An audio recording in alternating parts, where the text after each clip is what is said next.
Hey guys, welcome back to the channel. This is story about what if Naruto watches the daily interactions between Devil's Angels and the Fallen Part 1. Before I start, please do support for more amazing content and comments for Part 2. Do consider to subscribe my channel and share my video to your friends and check out the description as well. Let's start the video. Leaves were rustling in the soundless summer evening breeze. A mop of yellow-blonde hair was seen in this setting with a pair of gardening tools, pruning the plants around Ko Academy with complete dedication and sincerity. Ayo, how good it feels when all those annoying brats leave for home. Seriously, can't those little shits stay silent while they are here? Naruto was minding his own business and tending to the plant life around Ko as a part of his job. He came to this world after he had left his previous one. He lived a happy and fulfilling life there. However, he knew that you have to run like a bitch if people started worshipping you like you were a god. Seclusion didn't help. Nope. Those bastards always tracked him after a few years of searching. Therefore, new world it is, he decided. Now that I think about it, I was being stupid for not laying out the proper coordinates for a world. Well, I guess it didn't help when even I didn't know where I was going, thought Naruto. Contemplating the past, a brat said a voice in his head. Well, look who finally decided to wake up. Had a good night's sleep for ball? Oh, fuck you! You little shit. If it weren't for me, you wouldn't even be here.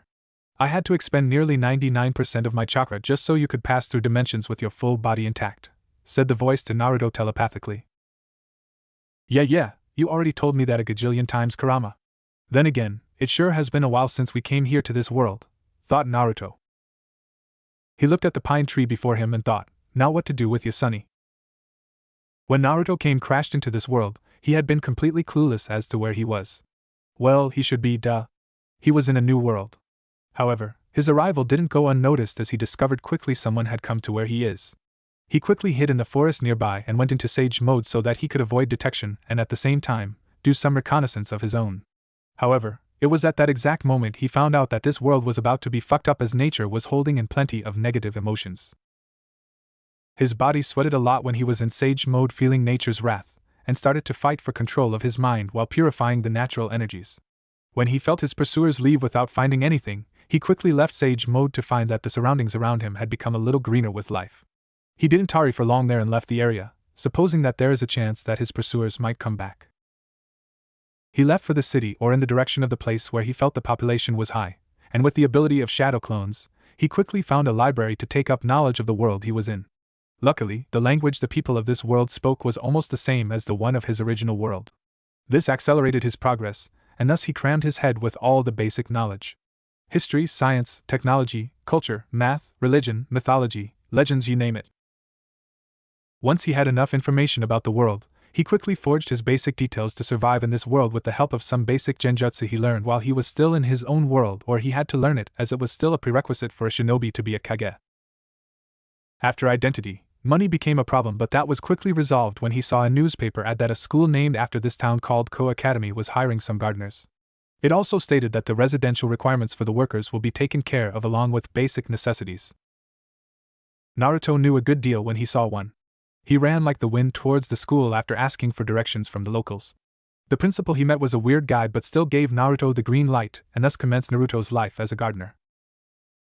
It also helped that Naruto wasn't a complete clueless idiot when it came to plants, as gardening was one of his hobbies aside from training. There were some bumps here and there at the beginning, but it all came to pass. So, 5 years had come and passed since then. His 128th birthday had just come to pass, but he still looked like a 28-year-old.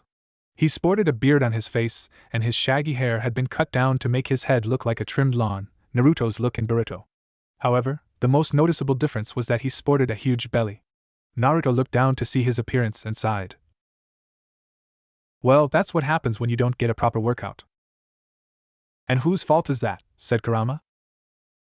Well, I can't burn the amount of energy required as I store a lot, as you know it. If I work out seriously, then it would start looking suspicious. Besides, there is no need for me to train. I'm not trying to attract any ladies, nor am I fighting with someone here. I'm retired, whined Naruto, mentally admonishing his oldest friend. Humph, snorted Kurama and went back to sleep. Naruto smiled at his friend and looked at the plant before him. Now then, do this and do that and this dash, thought Naruto while doing his work when a voice interrupted his work. Good evening, said a voice that sounded like a girl. Ah, Rias! Don't interrupt me like that. I could have made a terrible mistake, you know, said Naruto. Sorry. I just couldn't help it, said Rias while giving him a playful gremry giggle. She was 17 years old with unusual crimson red hair and a bombshell body. Her hair only heightened her beauty, giving her the title as one of Koa's two great Onisama. So, how has your day been, dear? Asked Naruto. It is fine, but the history classes were boring as hell, said Rias with a bored look on her face. Ha ha ha, so Mr. Yamada bored you to death with his history lessons, did he? Too bad, you go to school, you have to suffer, joked Naruto. Rias gave him a deadpan look as she said, jackass. Why, you little brat, said Naruto with a mock angry face. However, Rias just merely laughed in response. Anyways, I have to leave for home now. I'll speak with you more tomorrow, Mr. Naruto, said Rias and hurried off. Alright then, take care, said Naruto and resumed doing his work. It has been like this for the past 5 years for Naruto ever since he joined Ko as the resident gardener. Life had been pretty mundane with no interesting things popping up. There had been some close calls where he had to reveal his secrets, but luck smiled upon him, and he didn't have to. He finished off his gardening work and went to his usual spot unknown to anyone but him. He sat down and went into sage mode and started purifying the natural energy around him. It had been his daily duty for the past 5 years to do this here and there whenever he could, to restore the plant life and ease the wrath of nature. When he felt that one place had become too concentrated, he quickly switched off to another one before anyone noticed. Once that was done, his duties in the school were over and thus he was left to his own devices. He strolled around the school when he came into contact with them. Of course they are up to it again, aren't they? Thought Naruto. Why is it that wherever you go, some kind of pervert always follows into your life? Asked Kurama, shaking his head in disappointment. What can I say? I asked this question to myself every day since I came into this world, thought Naruto as he pitted himself.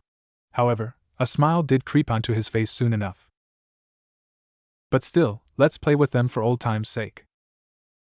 What Naruto noticed was none other than the infamous perverted trio of Ko, or so had they come to being called, ever since they arrived at school the year before. The threesome were laughing pervertedly while spying on the kendo club changing clothes. Naruto sneaked up on them and decided to lay a trap by their legs and shouted out, "Watch out, girls peeping toms over here." What the? Son of a. The three stepped on a rope that pulled them up and were immediately caught upside down from a tree with each of them hanging from it individually. Man, what the hell, Naruto? Why did you do that? Shouted Issei Hayado. Not cool, man. Not cool, said Motohama. You are gonna get us killed, man. Let us outta here, added Matsuda. Oh, I am sorry. How many times do I have to tell you not to spy on women while in school, especially using the bushes here? Do you know how many times I got into trouble just cause you three decided to take advantage of me growing them thick? I made it like that so that it avoids peering eyes from looking over, not to help you guys perv, said Naruto with fury in his eyes, which made the three falter. Not this time you are going to suffer. Naruto left the place while leaving a note, a shurnai, and a piece of cloth. The kendo girls who arrived on the scene found the boys tied upside down and found the note that read, "Have fun, girls, this is a surprise present from me. You know what to do with the articles I left behind." The girls knew who gave them this as they figured out from his voice when he shouted. "Kates," the kendo club captain announced. "Alright girls, we'll be playing Hit the Pervs now. Anyone who can land a solid hit on any one of the three while blindfolded will be the ultimate winner. Let the games begin." "Oh yeah? Any place counts." Holy, shouted all three of them, but they couldn't complete their sentence as the game had already started. Ouch. Yow. Not the balls. On my face. On my back. You will pay for this, Naruto, shouted the three. Naruto, by then, had already moved to town. He was feeling a wee bit thirsty, so he decided to have a drink. He made a stop at an old bar. It was poorly lit with few customers who were keeping to themselves. He went up to the counter and ordered, "Give me some sake, please." "One for me too," said another voice. Naruto turned to see a sleek and handsome man who looked about 30 and had unusual brown hair which ended with blonde bangs. "Coming right up," said the bartender before he went back to get some sake. The two men didn't talk and waited for their drinks. Once the bartender arrived with their drinks, they started drinking them and quickly finished them off. Nothing beats a warm sake after, said the man. A hard day's work? Personally, I would have it in a warm bath to the boot, said Naruto while grinning at the man. The man looked at Naruto with a raised eyebrow and grinned. Well, it seems, my friend, that you and I have very similar tastes. The name's Azazel, said the now identified Azazel, who gestured his hand forward for a handshake. Naruto Uzumaki, at your service, said Naruto before reciprocating his hand in return. Fish cake?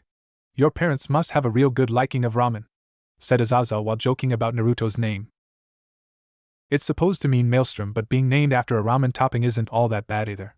It's the food of the gods, I tell ya, said Naruto before he refilled Azazel's glass with another round of sake. Azazel did the same for Naruto and said, well, here's one hoping for a good life. And a merry one, added Naruto as they said, Kanpai.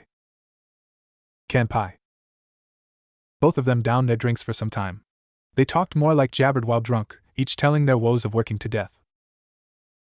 Well, it's been a wonderful time, Naruto said, a drunk Azazel whose words were slurred due to the alcohol affecting his head. Hick it has, said Naruto while wondering why Kurama still hadn't detoxified his system of the alcohol's downing effects on his brain.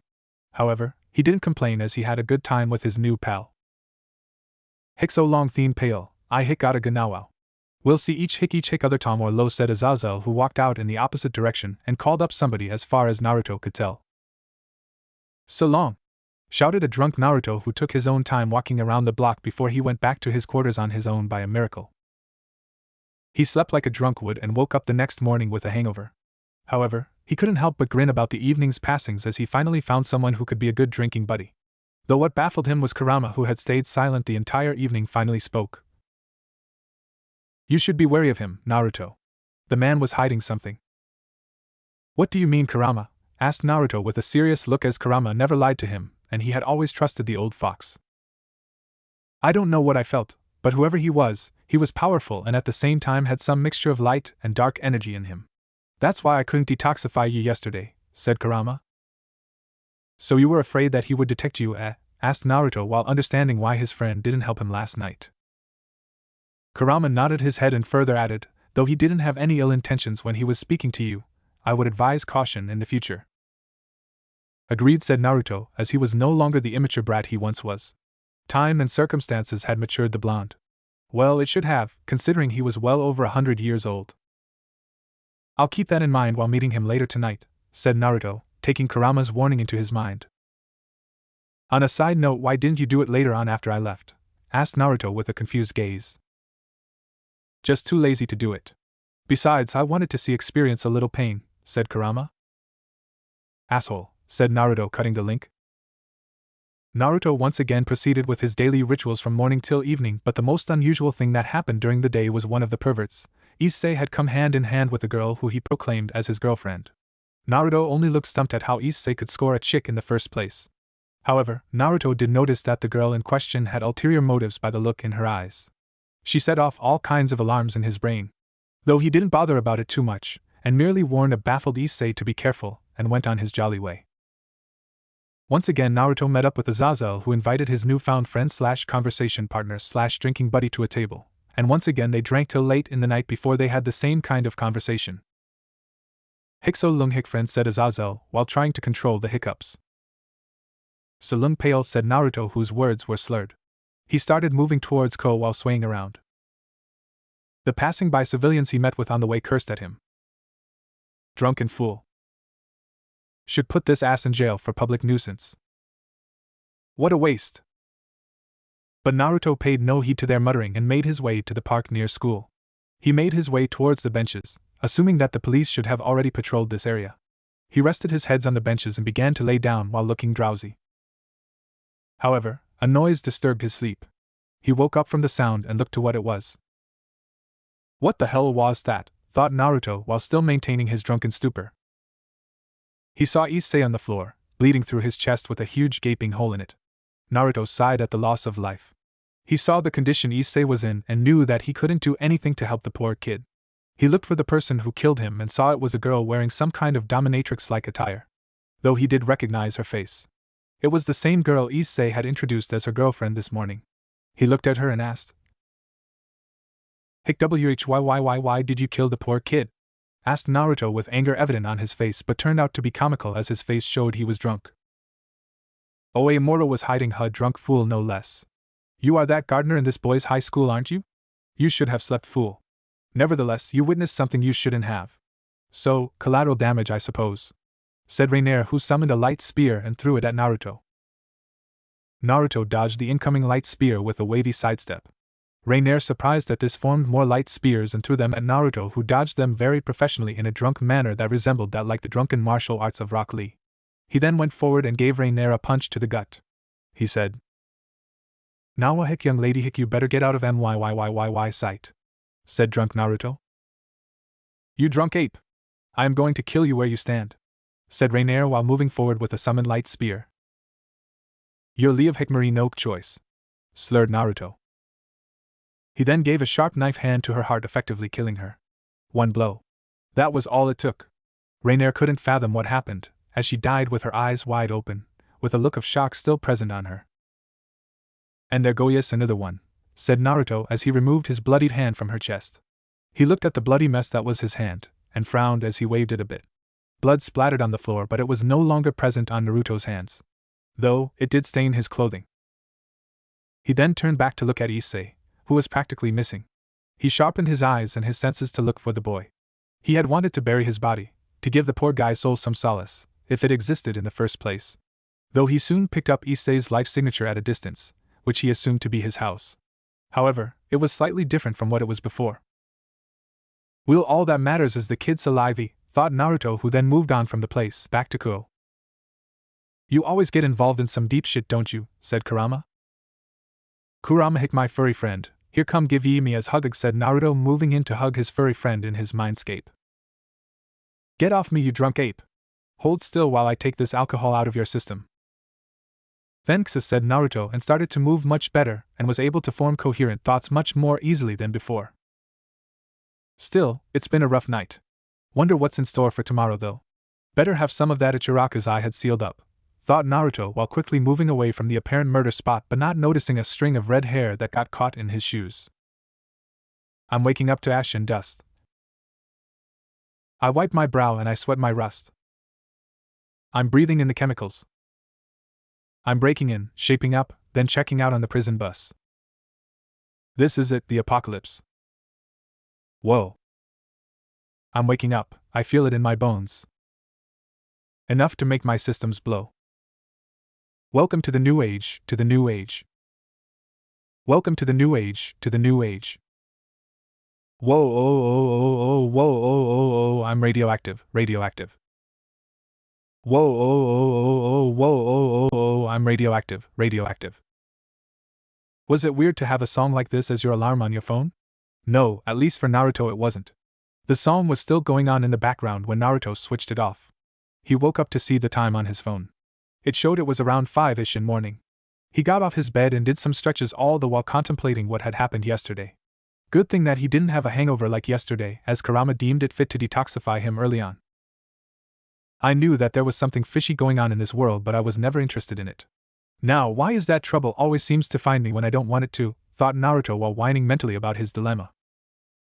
So have you decided to finally confront that redhead you hang out with then? Asked Kurama telepathically. Nah, who cares? Rias may be involved in this mess, but still, that doesn't give me enough inclination to be involved in it too, said Naruto. What do you plan to do then? Execute Plan GTFO? Asked Kurama. Naruto responded out loud after sipping on his cup of morning milk. What? No. Let it be known that Naruto Uzumaki ain't a scaredy ass biatch. If trouble wants to find me, then let it do so. Your call, brat, said Kurama, disconnecting the link between them. Naruto then thought about what Kurama said about Rias. He knew that something was off about Rias and her little playmates in the occult research club. He can sense that whatever they were definitely not human, as judging by the weird energy they wielded. It was not something common among all humans in the world as he had seen so far. The little girl of the group called Kaneko Tuju even had chakra, which surprised him. He had nearly been caught on more than one occasion by the little minx whenever he used senjutsu near the school, which led him to believe that she's some kind of censor. So he had always taken the precaution of using senjutsu in and near his area only after he believed that she was out of range. He was now thinking about what to do as he wanted to continue his peaceful life here, and with the way things were unfolding, it pretty much spelled disaster. Whatever, let's just think about this later on. I should have known even if I was drunk to mind my own damn business, thought Naruto, mentally closing off the matter and continued with his morning rituals. While the academy was not strict about his work timings, they were rather critical of his work as they held some amount of prestige as a nobleman's institute. So even if his work timings were flexible, Naruto had made it a point to divide it into morning and evening sessions where the plants were rather active to do his job. With all the hustle and bustle yesterday, I am surprised that the body of that winged girl wasn't yet found, thought Naruto. I am wondering about the same thing. Though I must say that I am impressed with the way you handled yourself even when you were wasted, said Kurama. Ha! Told you Lee's drunken boxing technique would come in handy one day, said Naruto while acting smugly. Well, I would have believed you then if you weren't trying to chug down 2 barrels of sake just so you could get wasted to train in it. Then you had to go off onto the streets naked yelling about how ramen is the food of the gods and advertising how big your junk is to the whole village while still being Hokage before you started off your training, said Kurama while being indignant at how his host had behaved in public while still being a public figure. Naruto had the decency to blush at that comment as it had been one of his most shameful final years. Yeah, let's not talk about that, shall we? You know I don't want to be reminded of some episodes, Kurama, said Naruto, giving a whine of embarrassment. Kurama stayed silent as he knew that there was more to the matter than just embarrassment. He knew that while Naruto did act shamefully that year, it hadn't been without reason.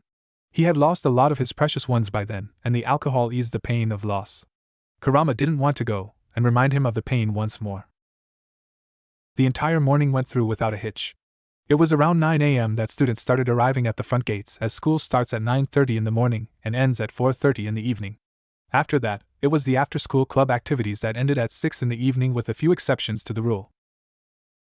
Students in Ko were rather respectful of Naruto as he had, in one way or another, had helped them out during their difficult times.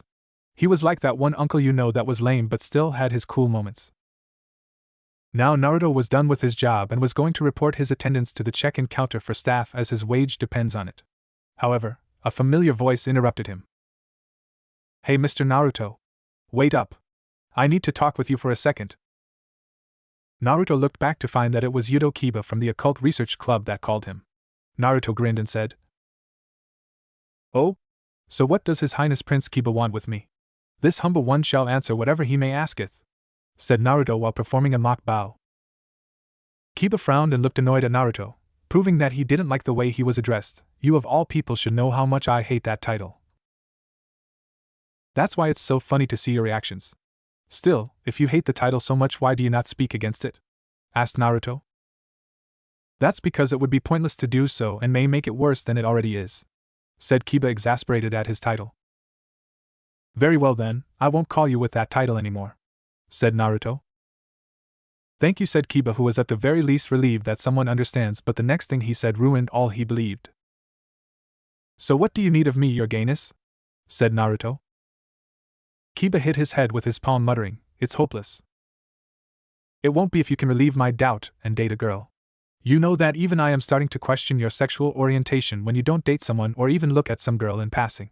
All you ever do is look at sword magazines and the males and workout magazines. Hell, even Rias believes that you look like a character straight out from a yaoi fiction, said Naruto while stating facts after facts.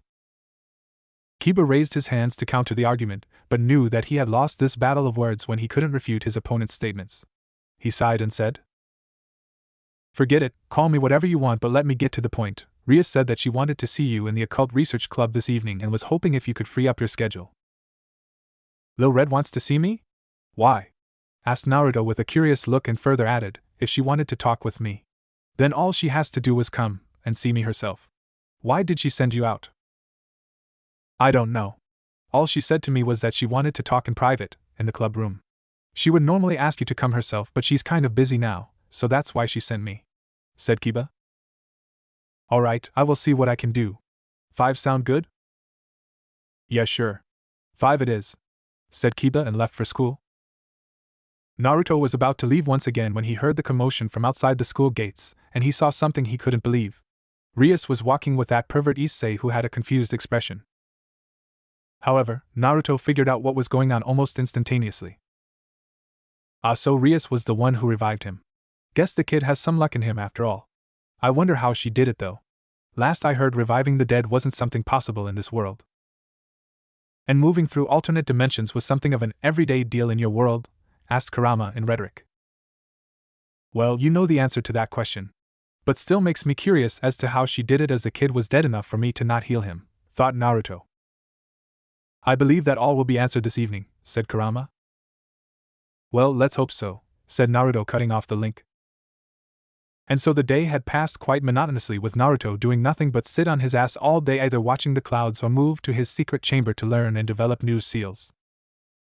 Sealing was an art he picked up later in his life to continue his Uzumaki legacy. He had all the free time in the world, so he thought, why not? And thus he came to learn it, love it, and add his own ideas into the mix, which resulted in the modification of the Hiraishin formula to cross alternate universes. However, though many believe that he had mastered the art, he believes that there is no true master, as the art of sealing is complex and at the same time endless. New possibilities arise every time with a change in a few formulas. Thus Naruto always makes it a point to study the basics of sealing whenever he can, to get inspiration for a new seal. Other than sealing, Naruto had nothing else to do, as he couldn't find a solution to containing his chakra while training, as even the slightest amount is much larger than the amount let out by the average chunin. Thus he could be detected very easily. The only way he avoided suspicion was growing the belly of his to show that he wasn't all that fit, and to contain his chakra by placing a chakra-suppressing seal on his body on top of placing a genjutsu. Though this did help a lot, it did impede his movements a lot more.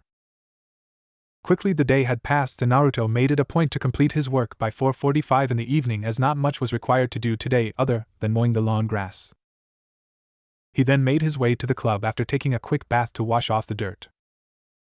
Once he entered the building, though, he felt a prickling sensation on his body.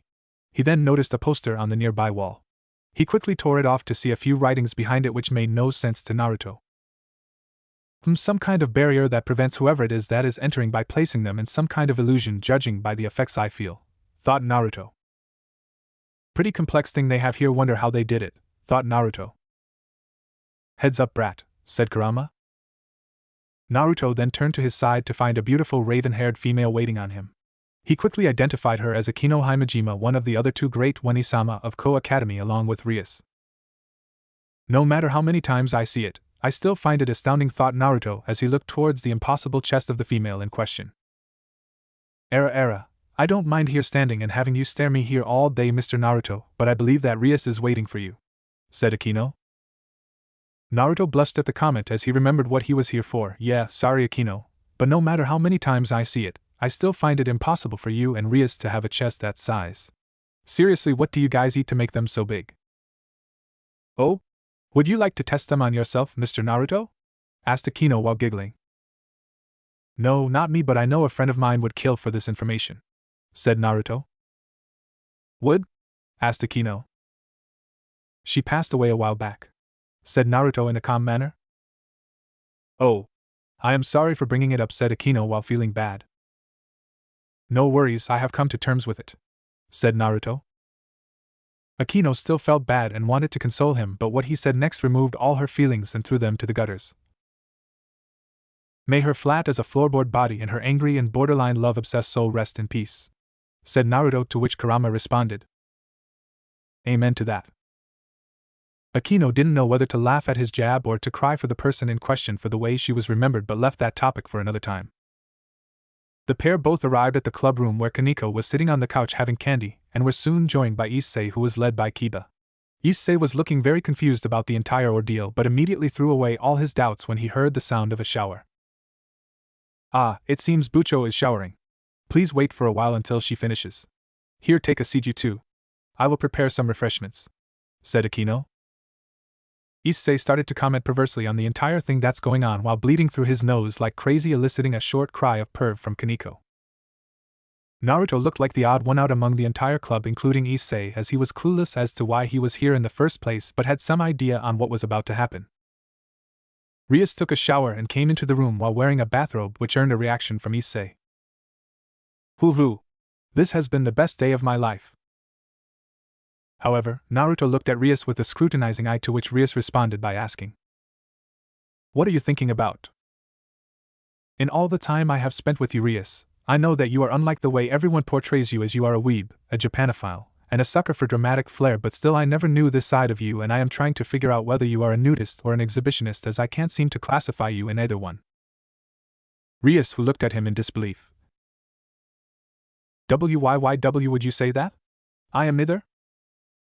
Naruto gave her a blank look and pointed at what Rias was wearing and then at the shower in the club room and said, Seriously, what kind of sane person would want an open shower in the middle of the club room and come in with nothing but a bathrobe? You know, you couldn't have been more correct in saying that. Bucho always loved to show out her body to the entire world.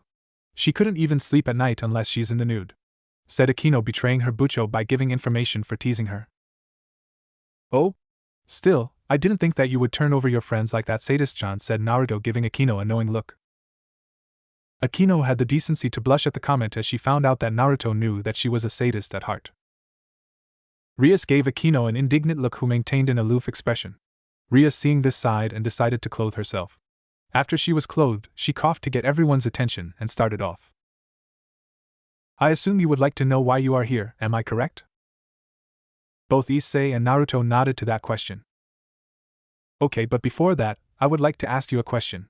How much do you know about the Christian, Jewish, and Islamic mythology and beliefs? Asked Rias.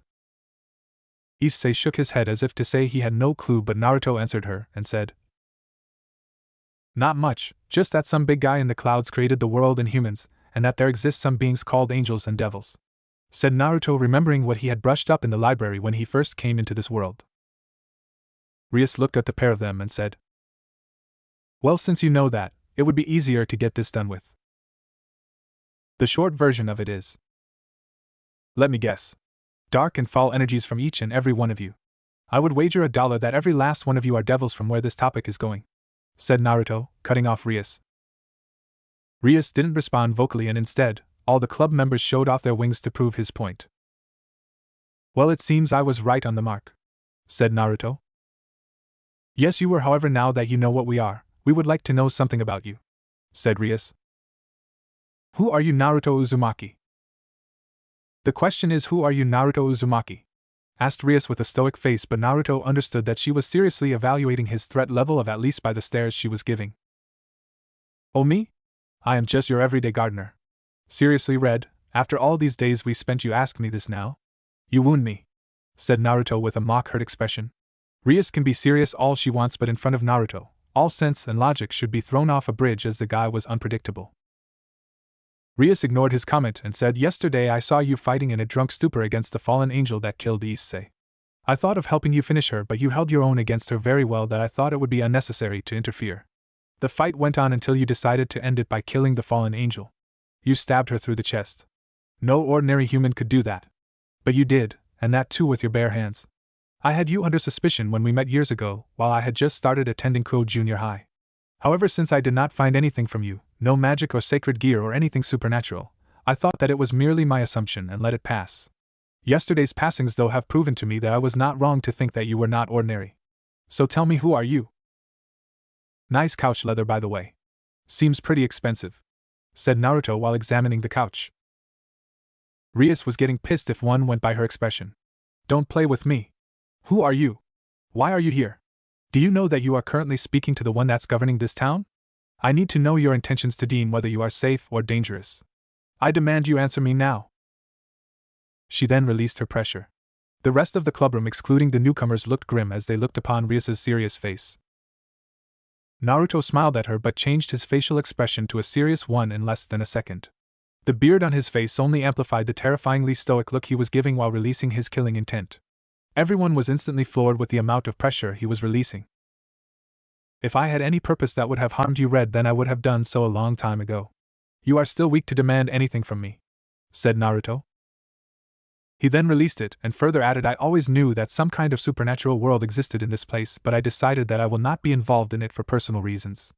I am just a hermit trying to live an ordinary and slow life in the city. Yesterday was a mistake and an unusual experience which I would like to stay in just as it is. A passing experience, said Naruto.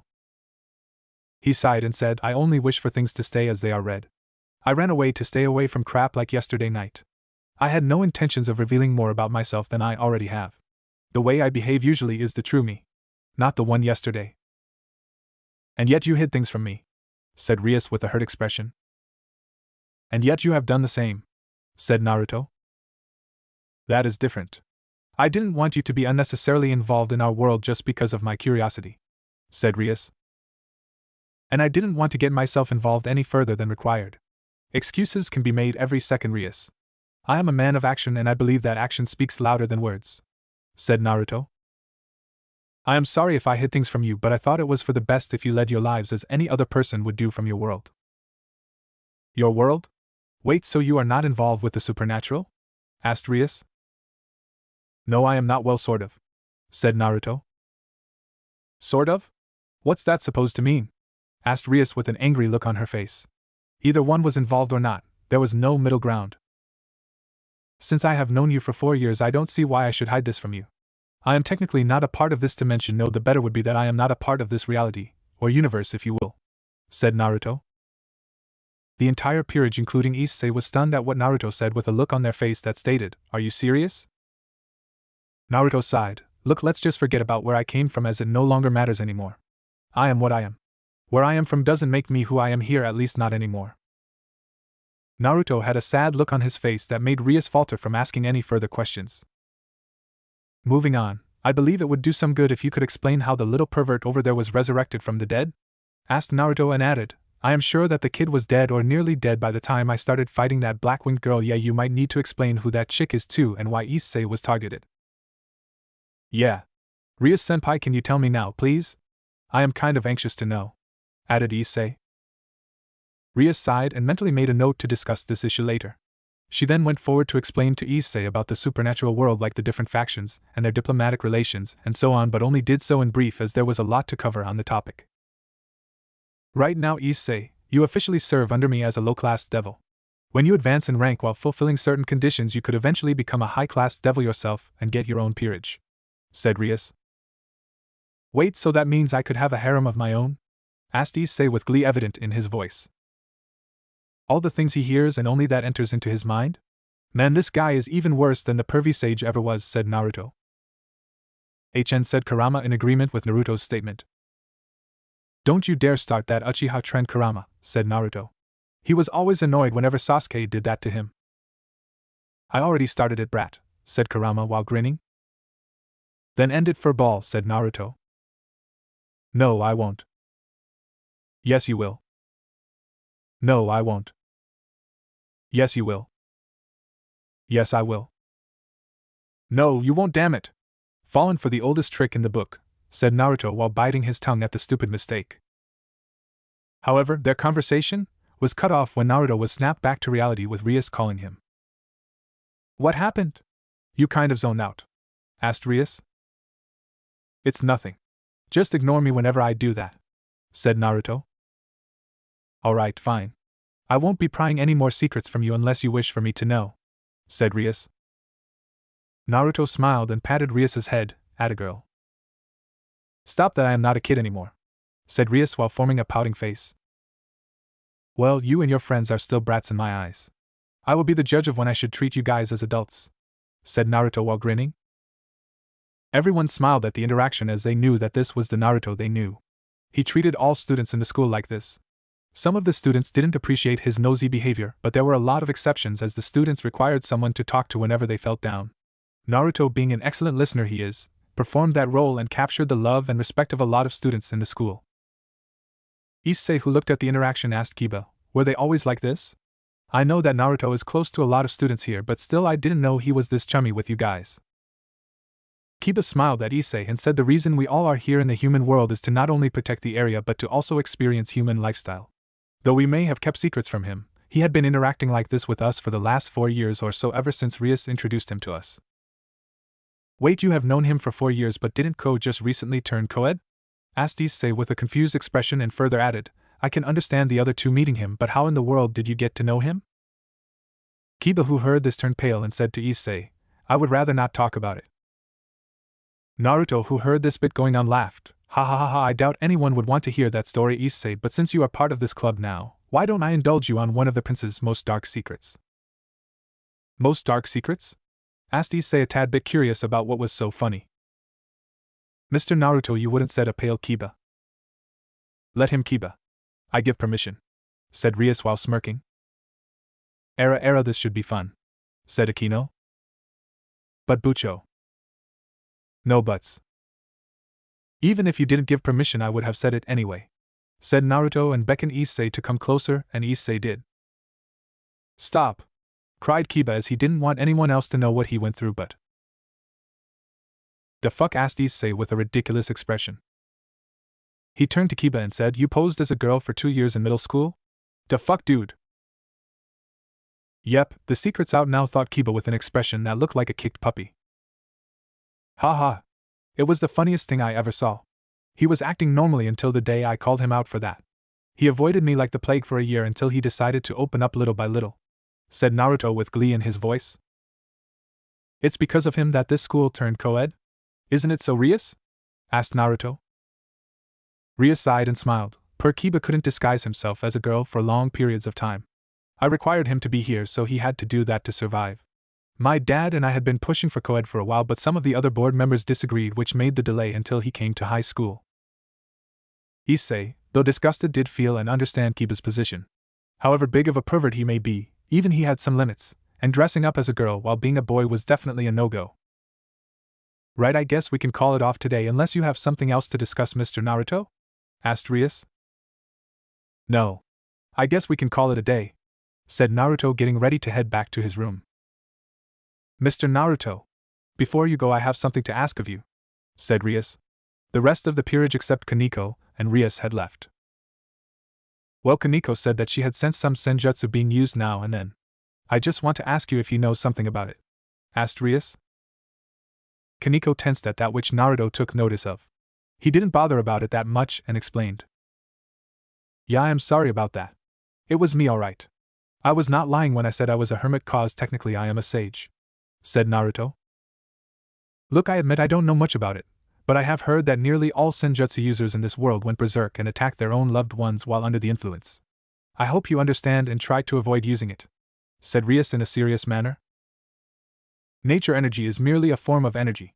Whether it is used for good or bad depends upon the nature of the user. But I still get why the users of this world turned crazy. It's not because of the energy itself, but because of the fact that the world is pissed off at all its residents, said Naruto. Rias didn't understand what Naruto was talking about, and her facial expressions urged Naruto to sigh and thus explain further. Well, let me say it in a simplified manner, Rias. Nature is angry. The humans, devils, and angels polluted the earth too much with their wars and exploitation. A senjutsu user is deeply connected with nature. Thus the user starts to amass these feelings into them. From what I understand, this world has only a basic understanding of senjutsu, as they don't know how to separate the energy from the intentions. If one had strong willpower, then he or she could definitely use senjutsu to a better degree without going crazy. Rias, who learned of this fact, was stunned, but hers was only second to Kaneko, who had the major reaction. Teach me, said Kaneko, uttering a mere 2 words, but Naruto could see the plethora of emotions radiating from her eyes. Rias? Asked Naruto, expecting to hear the story from her. It's complicated, said Rias. Fine, Lil White, I will teach you, but you have to prove yourself that you are ready for it first. How? Asked Kaneko. Tomorrow. Meet me in the park at 4 a.m. Don't be tardy, said Naruto. Kaneko nodded her head and left. Rias followed after her to give her some mental support, as she knew that some bad memories would turn up after the discussion. Naruto, who was left to his own devices, then went on his merry way to the bar. He and Azazel had agreed that they would drink together for 7 nights, and whomsoever could outdrink the other had the right to ask for a thing from the other. So far it had been a tie, as both him and Azazel each had won 1 time. He was walking merrily when he suddenly jumped and moved out of the way from an incoming light spear from his back. When he looked back, he saw a man wearing a fedora cap looking at him with a stoic face. He asked, "You, who are you? Why do I sense traces of Rainer's magic on you? Do you know what happened to her?" asked the man. "Reivu, listen buddy, I don't know where you got that fancy-ass special effects spear and those wings you wear behind your back, but I am sure that you should not assault a passerby with that," said Naruto while trying to play dumb. "Don't play dumb, human. Aside from your pathetic acting, I can see that you have reflexes unlike that of an ordinary human," said the man. "TCH serves me right for being drunk back then," said Naruto. "Oh? So you do know?" said the man. Yeah, I was the one who killed her. You happy now? Alright then, fuck off, I need to meet somebody and I don't want to be asked why I have blood on my shirt, alright? Said Naruto while using his hand to wave the guy off. Don't worry, human, you won't be meeting anybody, said the man. Oh? Know the name of your killer, human, it's Danasik. The now named Danasik lunged forward with a spear in his hand, aiming it towards Naruto's neck. Naruto dodged him and gave a kick to Danasik's waist, which catapulted the assaulter 50 meters away. The blown-away fallen angel spat blood and said with a bloodthirsty grin, "Impressive, mortal. Now entertain me more. While I would normally ask you to surrender, I am sure that it won't work now, as it seems that you are one of those types that enjoy a battle. Unfortunately, I don't have any time to enjoy this battle of ours. Like I said before, I gotta meet somebody," said Naruto. He then moved at an unbelievable speed that Danasik couldn't follow, but a second later, the fallen angel could feel immense pain from his neck but couldn't do anything. It lasted only a second as the said fallen drifted into darkness. Naruto had plunged his hand into the fallen's throat and squashed his jugular vein, immediately killing the poor bird. He then took his hand out and washed it with a hanky he found in the fallen's pockets. He looked down on his shirt and found that some blood had found its way on him. Now I have done it. How the hell am I going to explain this blood splatter? Said Naruto out loud. You don't need to explain anything, my friend, said a voice that now announced his presence. Naruto then turned behind to find a familiar figure standing over there with a grim face. Naruto sighed and then added with a wry smile, I figured that someone was watching but couldn't pinpoint where. So is the drinking match still on? Azazel? Azazel was looking at Naruto in the eye while standing 30 to 40 meters away from him with all his wings expanded. Naruto was still slowly wiping off the blood on his hands and said, Hey, do you have some water, man? Blood doesn't wash off that easy and the smell retains on my hand even after I do so, said Naruto. Azazel looked at him before summoning a water ball with his magic, which hovered over to Naruto. Thanks, was all that Naruto said before he cleansed his hands with the water ball. So mind explaining to me what are you doing here, Azazel? Asked Naruto. I could ask the same of you, but let's talk this over with some sake, alright? Said Azazel. You don't mind me killing your brethren? Asked Naruto with a confused look. No, while I do know that you could have handled it much better, he was still a traitor from what I investigated, said Azazel. So you are not involved with them? Said Naruto. No, said Azazel. Both of them walked silently to the bar and ordered some sake. They entered a private booth which conveniently was in one of the corners. The waiter brought them their drinks. They started drinking it silently before one of them chose to break the silence. While sipping on his drink, Azazel said, I came here to investigate some unusual sightings in Ko.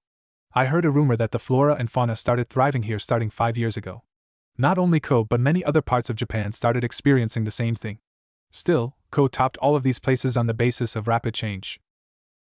Some of the yokai said that the energy and aura near Ko feel more relaxing. A lot of them wanted to move to Ko but couldn't do so because it was under the devil's jurisdiction. It was their embassy in Japan. Then one of my other associates stated that the natural energy in and around Ko feels pure, unlike other cities. The associate stated that either a being of nature or a master of senjutsu had to be residing in this place for it to be possible. So out of curiosity, I came here.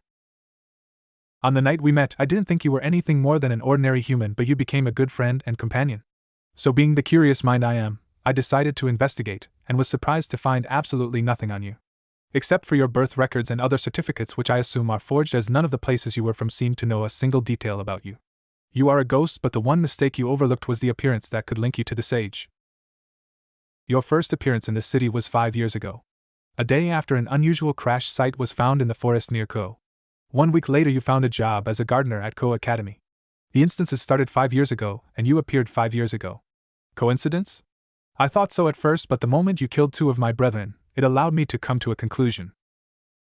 You are a sage, that's for sure, but who you are is still unclear to me, said Azazel before adding, why are you staying hidden from the world? What's your end goal? Naruto, who had been listening to him so far, said, My goal is to live a quiet, peaceful life to the end of my days. That's why I am also staying hidden, said Naruto before he looked Azazel in the eyes and added, I have no interest in interfering in your politics or religion. I just want the same life I have for the past 5 years. Azazel looked at Naruto with a scrutinizing eye. He then sighed and said, "You are already involved, my friend. The people you surround yourself with are deeply involved in this world." "Then help me in not getting involved any further?" asked Naruto. Azazel sighed further and said, "I will keep what I found out as a secret between the two of us, and as a favor for a friend, I will fill out all the discrepancies you have in your identity to make sure that no one else finds out about you." "You have my thanks, Azazel," said Naruto gratefully. "No mention of it. Friends should help each other out, right?" said Azazel while grinning. Naruto gave him a grin of his own and said, "Yeah." Azazel then raised his cup and said, "We may have kept some secrets between us before, but here on let's celebrate a start of a new and wonderful friendship. To a better life," said Naruto. "And better women," said Azazel. "Kanpai. Kanpai." Both of them drank away till midnight until the barkeep decided to close the shop. Both Naruto and Azazel decided to separate after Azazel gave Naruto a means of contacting him. Well, that went better than expected, thought Naruto. "You mean the drinking or the talking?" asked Kurama. "Both," said Naruto. Azazel did have a point, Naruto. "You cannot expect yourself to be totally uninvolved in this mess if you are going to surround yourself with the ones who are," added Kurama. "I know, Kurama," said Naruto. "Then why?" asked Kurama. "You are asking a question to an answer you already know, old friend," said Naruto. Kurama knew why and gave a retort. "Your Nindo is going to screw you one day for sure, Naruto." Naruto did not say anything and silently cut the link. He remembered his promise to Kaneko the next morning and decided to take a short nap before he started his daily routine. The next day Naruto woke up with his alarm blaring with the same Radioactive by Imagine Dragons. He didn't know why, but the song sounded strangely appropriate as an alarm. He then completed his morning routine and moved to the park to meet up with Kaneko. He went there to see that the mascot of the school had already arrived at the park in a tracksuit. "Why the school tracksuit, though?" asked Naruto. "Don't have another pair," said Kaneko. "Doesn't Rias offer you enough pocket money?"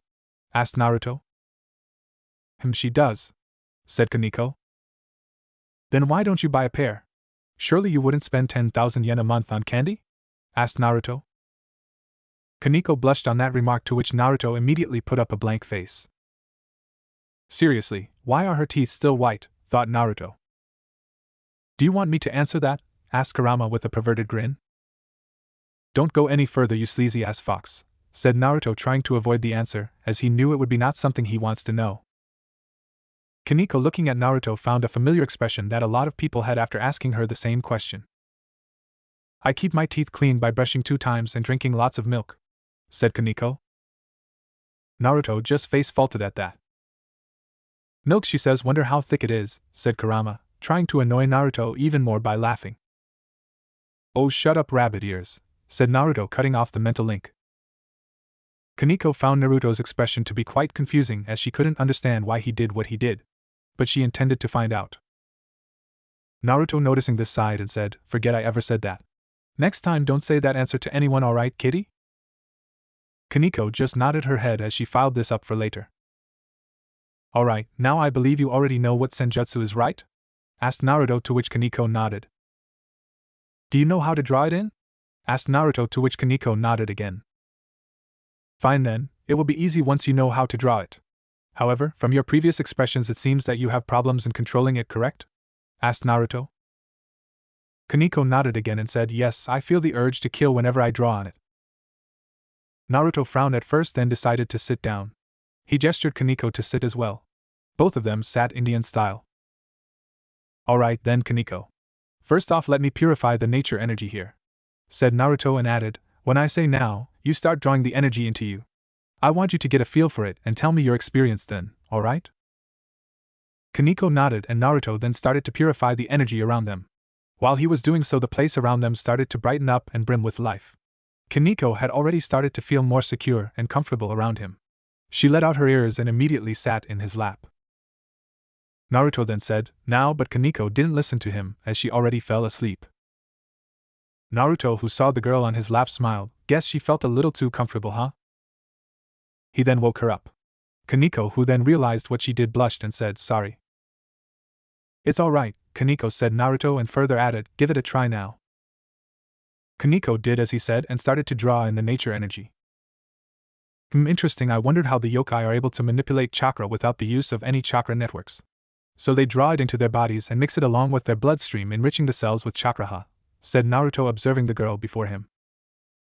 This should obviously help them when they are fighting by enhancing their abilities, but its applications here are limited due to the lack of a chakra network and the effects are nearly halved, but from what I see, this little one has more chakra than the average jounin, so the amount of higher reserves will probably compensate the lacking of a chakra network. Agreed, said Naruto, but immediately noticed that she was starting to get tensed. He looked in further, observing that the energies are starting to turn impure again, and it was affecting Kaneko. He immediately summoned the famous chakra rod that Lord Fukasaku used when he was still training and hit her with it.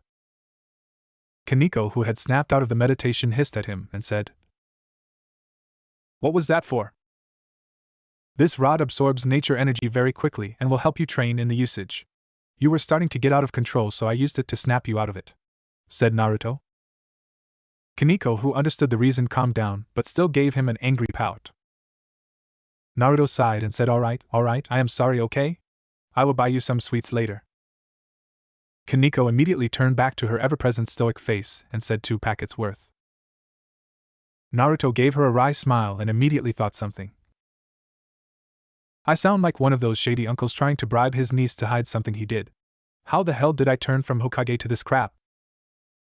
Gee, I don't know, maybe changing realities made you end up like this, retorted Kurama. Naruto ignored that retort while narrowing his eyes at the trees. The barks were rather dark, along with the grass being a little more withered than before.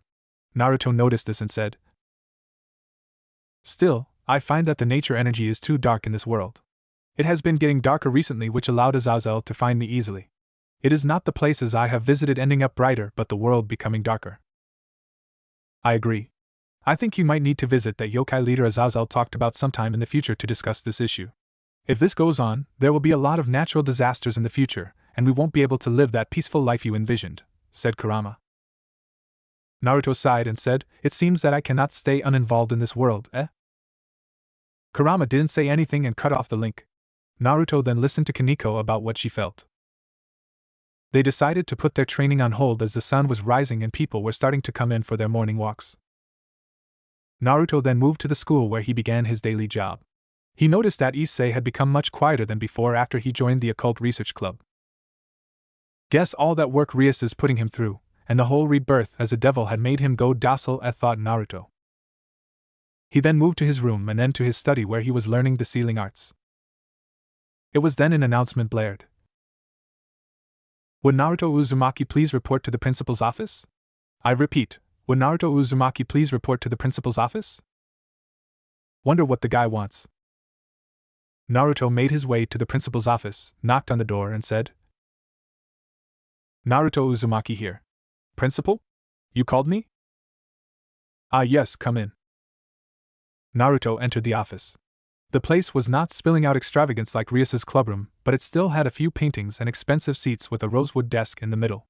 The principal was a balding old man with a kind look in his eyes. A man was sitting on the couch. Naruto didn't recognize the person and just let him be. "So why did you call me Mr. Principal? Is there any problem?" "No, none, my friend. However, this person had come to the school today and requested to meet you.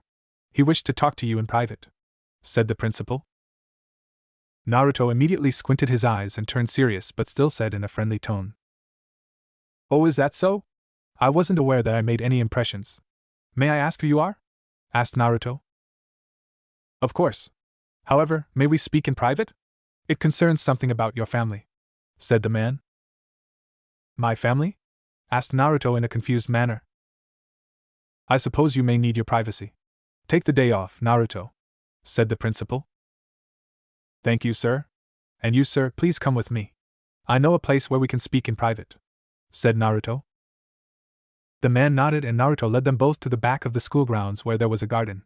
Once they were out of range, Naruto immediately took a kunai he had in his hand and thrust it towards the man's throat who was standing by his side. The man dodged it with a kunai of his own and immediately took some distance.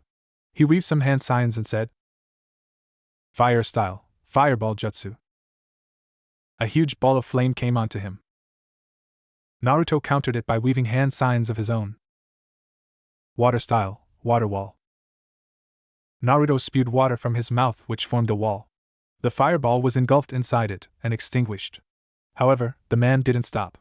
He moved beside Naruto while he was distracted with the fireball and lunged a katana at Naruto's chest. Naruto dodged it narrowly with his kunai and thought, "Shit, that was close." "You are getting out of touch, brat," said Kurama. "Yeah, it seems," said Naruto. Naruto then moved backward to create some distance but noticed that something was off on the place where he was standing. He then noticed that there was some explosive tags rigged underneath his foot. When did he? Thought Naruto, but then realized that he might have made the trap when Naruto's field of vision was blocked by the attacks he pulled. "No time to think, brat.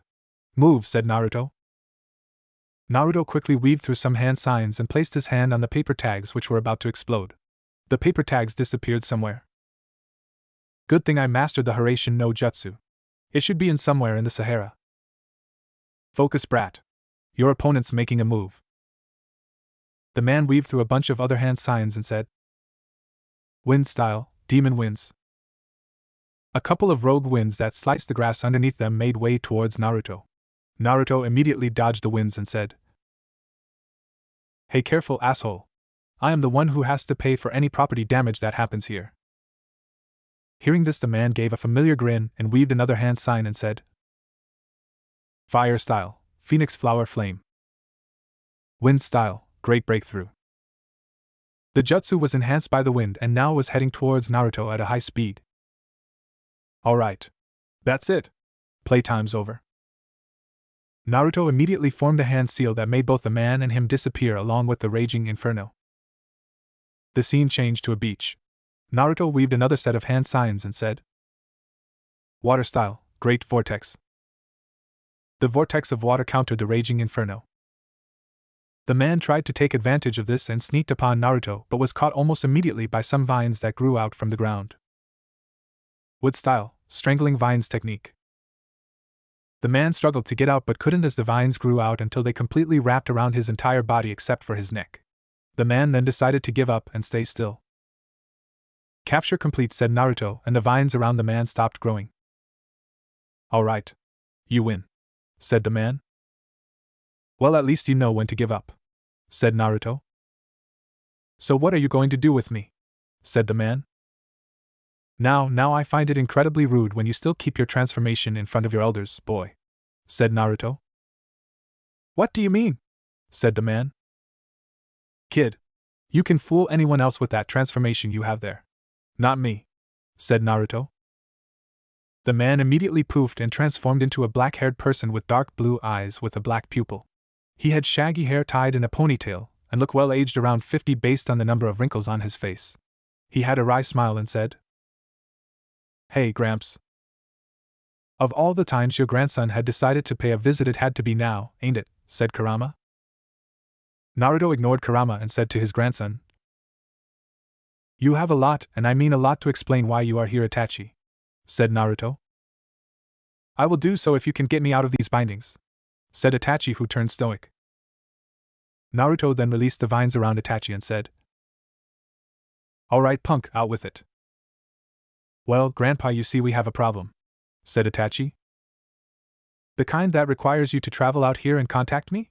I am pretty sure I took care of all of them while I was still in our world," said Naruto. "Well, I think it would be better to term it this way. It's not just our world that has a problem on their hands, it may involve this one too," said Itachi. Naruto looked at his grandson with a confused face. "Kage Otsutsuki has returned," said Itachi. What? What?" both Kurama and Naruto said almost simultaneously. "Where is she? What is she doing? Is she still hellbent on regaining all the chakra from our world?" asked a pale Naruto.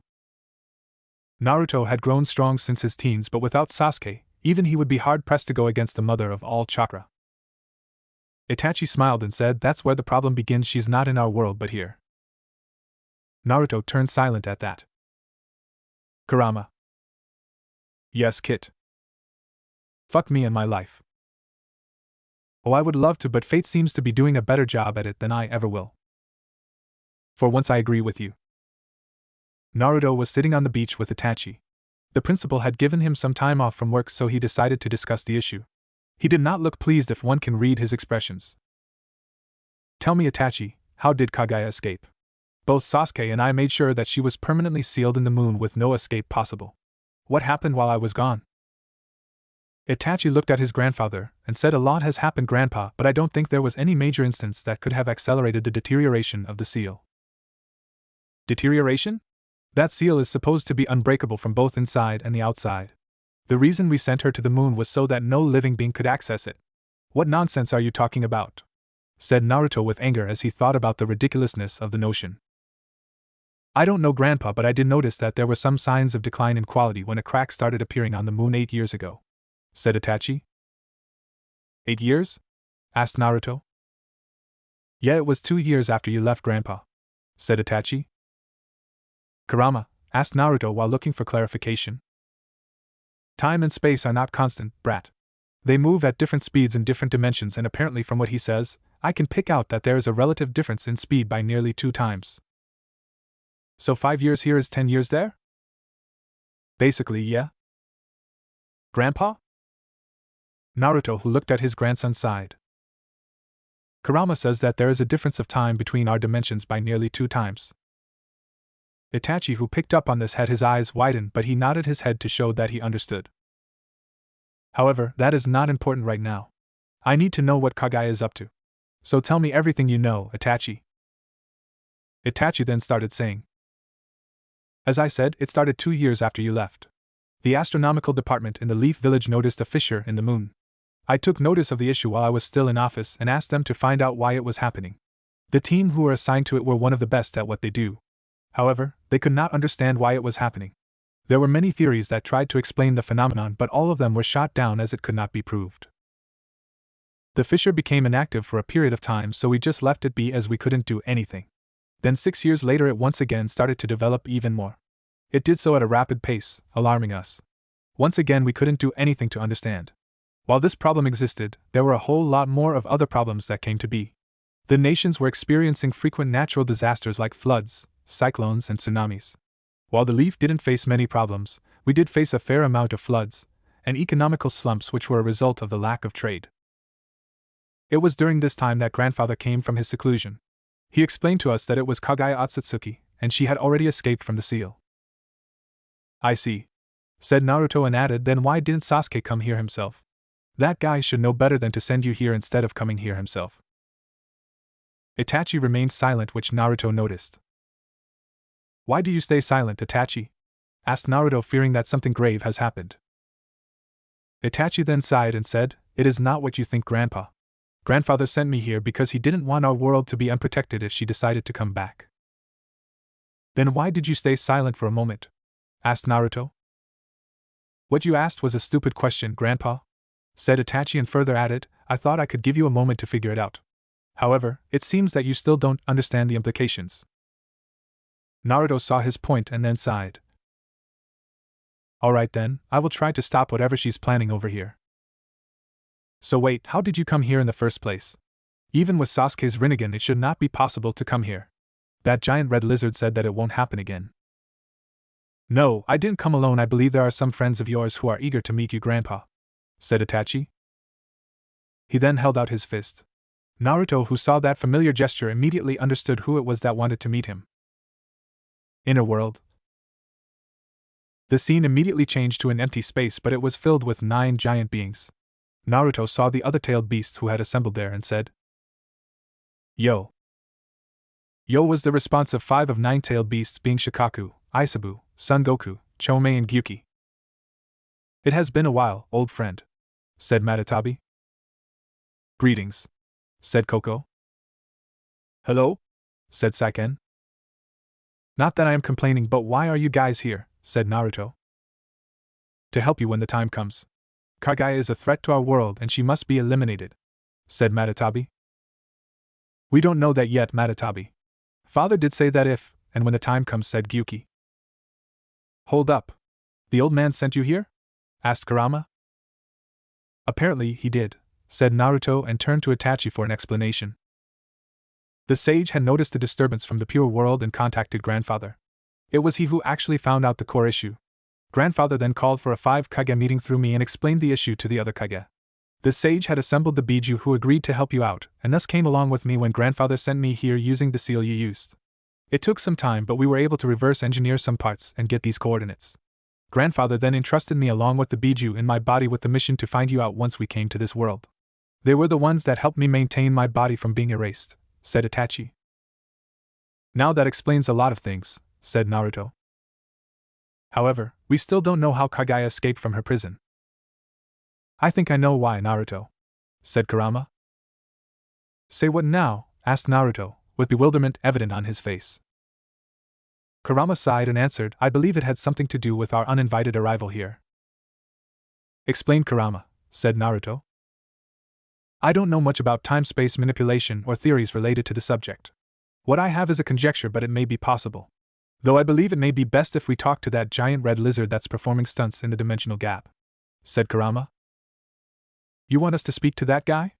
Are you out of your mind? Asked Naruto. No, Naruto, I am being serious here, said Kurama.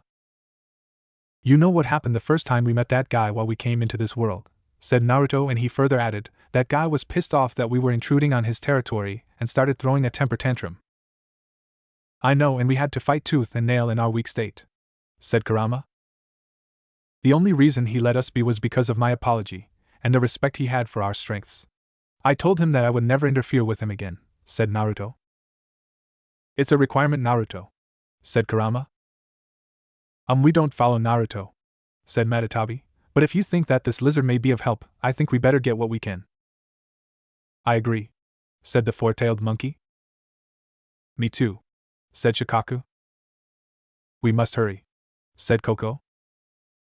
I say we meet this being, said Gyuki. I just want to take a nap, said Isabu.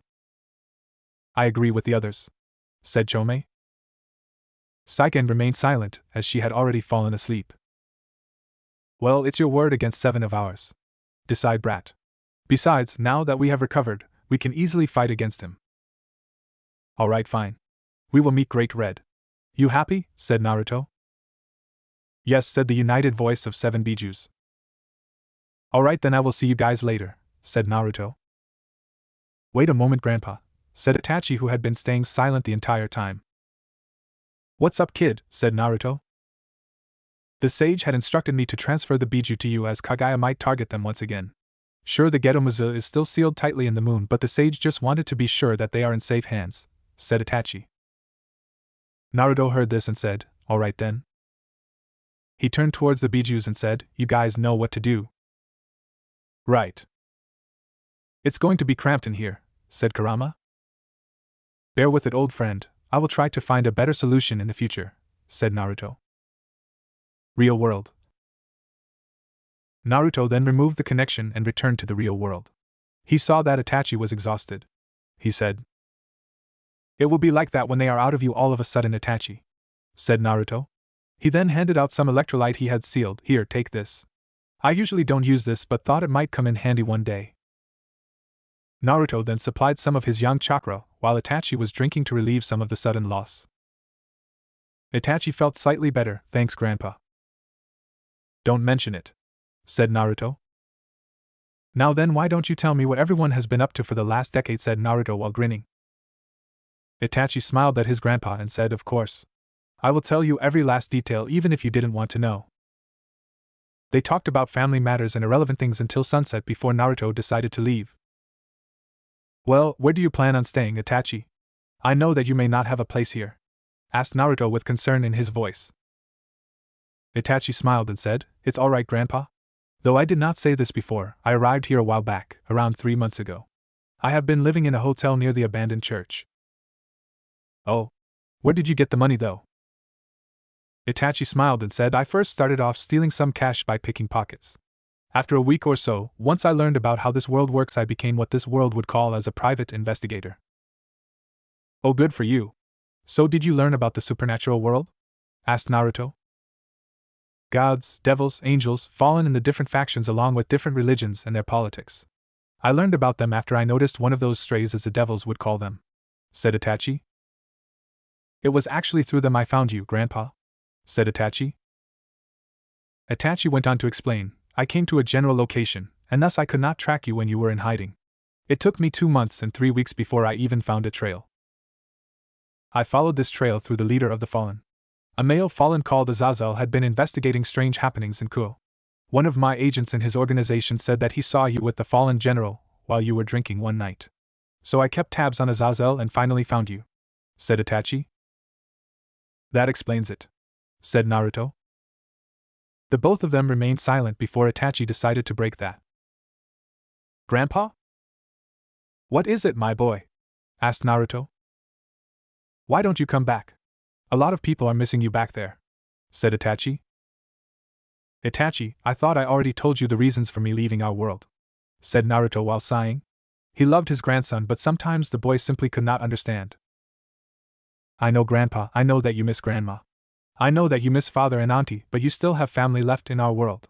My son was disappointed that you couldn't be there for both his marriage and the birth of his first child. My granddaughter wants to meet you after hearing about all your adventures from her mother." Naruto sighed as he said, "Itachi, the reason me and Sasuke are trying to isolate ourselves from you is not that we hate you, but we love you too much to stay uninvolved. You know what they say about me and the Leaf. They are starting to think we are gods, and that is the one title I could not accept. Sasuke is strong in this resolve as he already has experience in breaking ties and drawing lines. However, those do not exist for me. No matter how apathetic to the situation I try to be, I always fail in the end and get myself involved. My time in the Leaf has been long gone. I know that the villagers love me, and I know that my family loves me. I may be stupid, but I am not blind." Itachi stayed silent as Naruto continued, "The Leaf village of your time is not the one I grew up in. Everything is different. Every street, every building, every shop, and every face. Everything is unfamiliar to me. I hope you never experience what I am going through, Itachi, because death is a better blessing than life at this point. My anchor to live only exists in the few friends I have left. So I decided to come here to start anew." Itachi said nothing but took out a small scroll and unsealed something. He then gave a bowl to Naruto, who looked at the familiar dish in it. "I forgot to say that my son had married Grandma Iam's great-granddaughter.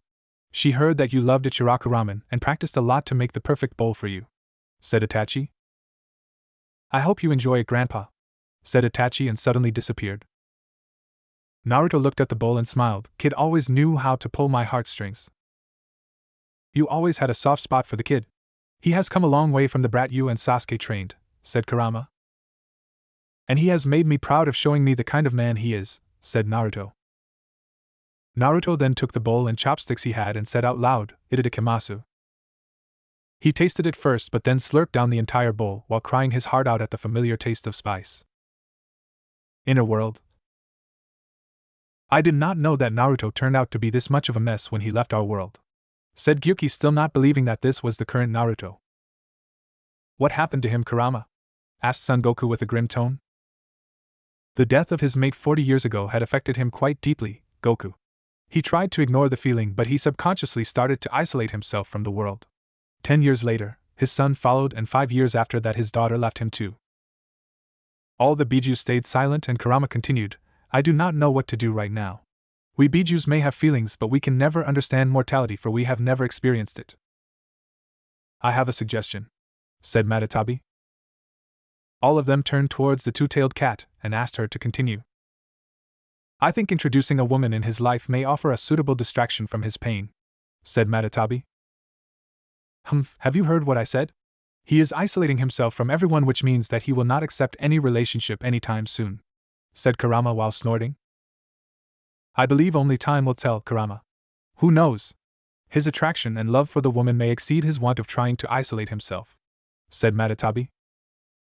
"Humph," snorted Kurama, but could slightly agree with Matatabi as the proposal seemed plausible. "Like you said, Matatabi, only time will tell?" said Gyuki and added, "Now then, let's just put that aside for now and discuss something else." "Let's fight. Kurama, you and I have a score to settle," said Shikaku. "I just want to sleep," said Isabu. "I hope Naruto doesn't mind me running around in his psyche," said Koko. "What was that, you sand rat? You want to be stuffed in an urn again?"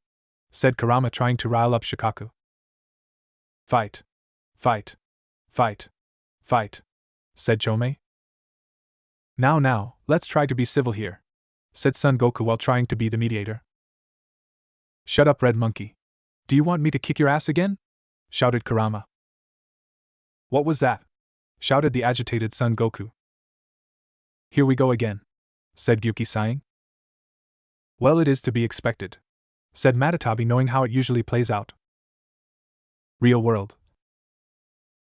Meanwhile, Naruto was going to his designated quarters while thinking about what to do, totally unaware of the tailed beast smackdown going on between his furry friend and his brethren. How do I get to the dimensional gap? I have no clue. Man, if only I knew somebody who does. A person instantaneously came to Naruto's mind. Naruto snapped his fingers and said, Azazel. Yeah, even if he didn't know how, I know that he will know somebody who does, thought Naruto. Naruto then decided to retire to his bed, but before doing so, he saw himself in the mirror and remembered his fight with Itachi. Alright. Seems I need to bring my body back into shape. Intensive training regiment then? Asked Kurama. Yeah, but only after we speak with Great Red.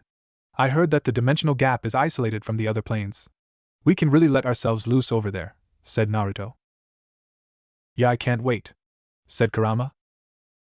What happened to the others? Asked Naruto. Seems the travel has still put a strain on them. They are resting for now, said Kurama. Alright then, time for some good night's sleep for me too, said Naruto before he yawned and fell flat on his bed.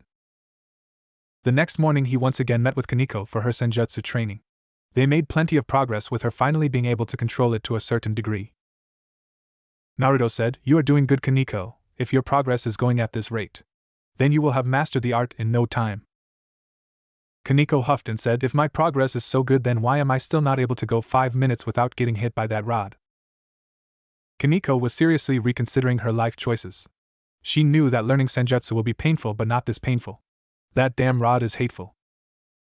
Patience, young one, there is still a lot of progress to be made, but getting through 5 minutes on the second day is damn good progress. Yeah, right, you are not the one who's getting beaten up by that rod. I got beaten up worse than you did when I was around your age trying to master senjutsu. Nothing comes without hard work. Yeah, I know hard work, right? Said Kurama. Stop with the cringeworthy puns, Kurama, said Naruto mentally. But why do you have to beat my butt with that every single time? Asked Kaneko. Naruto said, Well, it wasn't required to do so in my case, but it seems that in your case the region around your tails and head gather nature energy faster than the other parts of your body. I naturally couldn't hit your head, so the only other option left is the tail. Besides, some pain will do you some good in remembering your mistakes and give you more motivation. Sadist was all that Kaneko said. Alright then, Kaneko, I will give you a chance to fight me after you complete this part of the training. Surely it would relieve some stress, right? Said Naruto. Kaneko, feeling motivated, nodded her head and said, Just you wait, I am going to blow you away with my techniques for messing up my butt with that big black rod of yours. Naruto turned silent at that and mentally spoke to Kurama. Kurama? Asked Naruto. Yes, Kit, said Kurama. I understand what she meant, but why does it sound so wrong in my head? Said Naruto. Just smile away, Kit, just smile away, said Kurama. Naruto sighed and did as he was told. Kaneko noticed the odd smile on her face but couldn't understand what happened. Determined once again to find out what's wrong, she asked. What's the matter? Said Kaneko. Oh, nothing, just thinking, said Naruto. Ah, the innocence of youth, said Kurama. Naruto and Kaneko later finished their morning session with a spar. Safe to say that Kaneko got her ass handed to her again. Naruto then went back to school to do his work. The day had been quite normal, with Issei still adjusting to the life of a devil. Rias had not come by to talk to him today as she would usually, but got to know from Akino that she was quite busy. The day passed by rather quickly. Naruto completed his evening duties and had gone off to the bar he usually meets up with Azazel. He went inside to notice that Azazel was already there, but there was another person who was with him today. It was a white-haired kid that Naruto assumed to be Azazel's boy. The boy in question looked fit and was about the same age as the kids from the Gremry group. He feels similar to Issei, though there's nothing common in between them, thought Naruto. Ah, Naruto. Just who I wanted to see. So what's up with contacting me in the dead of the night yesterday? Sorry, Azazel, I wasn't thinking straight, but I had some good reasons to talk to you. I wonder if we could do it in private? Said Naruto, gesturing his hand towards the white-haired kid. Yeah, Vala here just wanted to check up with me about something. He was about to leave anyway. Right, Vala? Said Azazel. Yeah, nice meeting you, Mr. Naruto. Hope to see you again in the future, said Vala. Yeah, you too, Vala, said Naruto, but he secretly hoped that he never does for the kid's own good. As soon as Vala left, Naruto turned stoic and said to Azazel, I thought that my existence was meant to be a secret.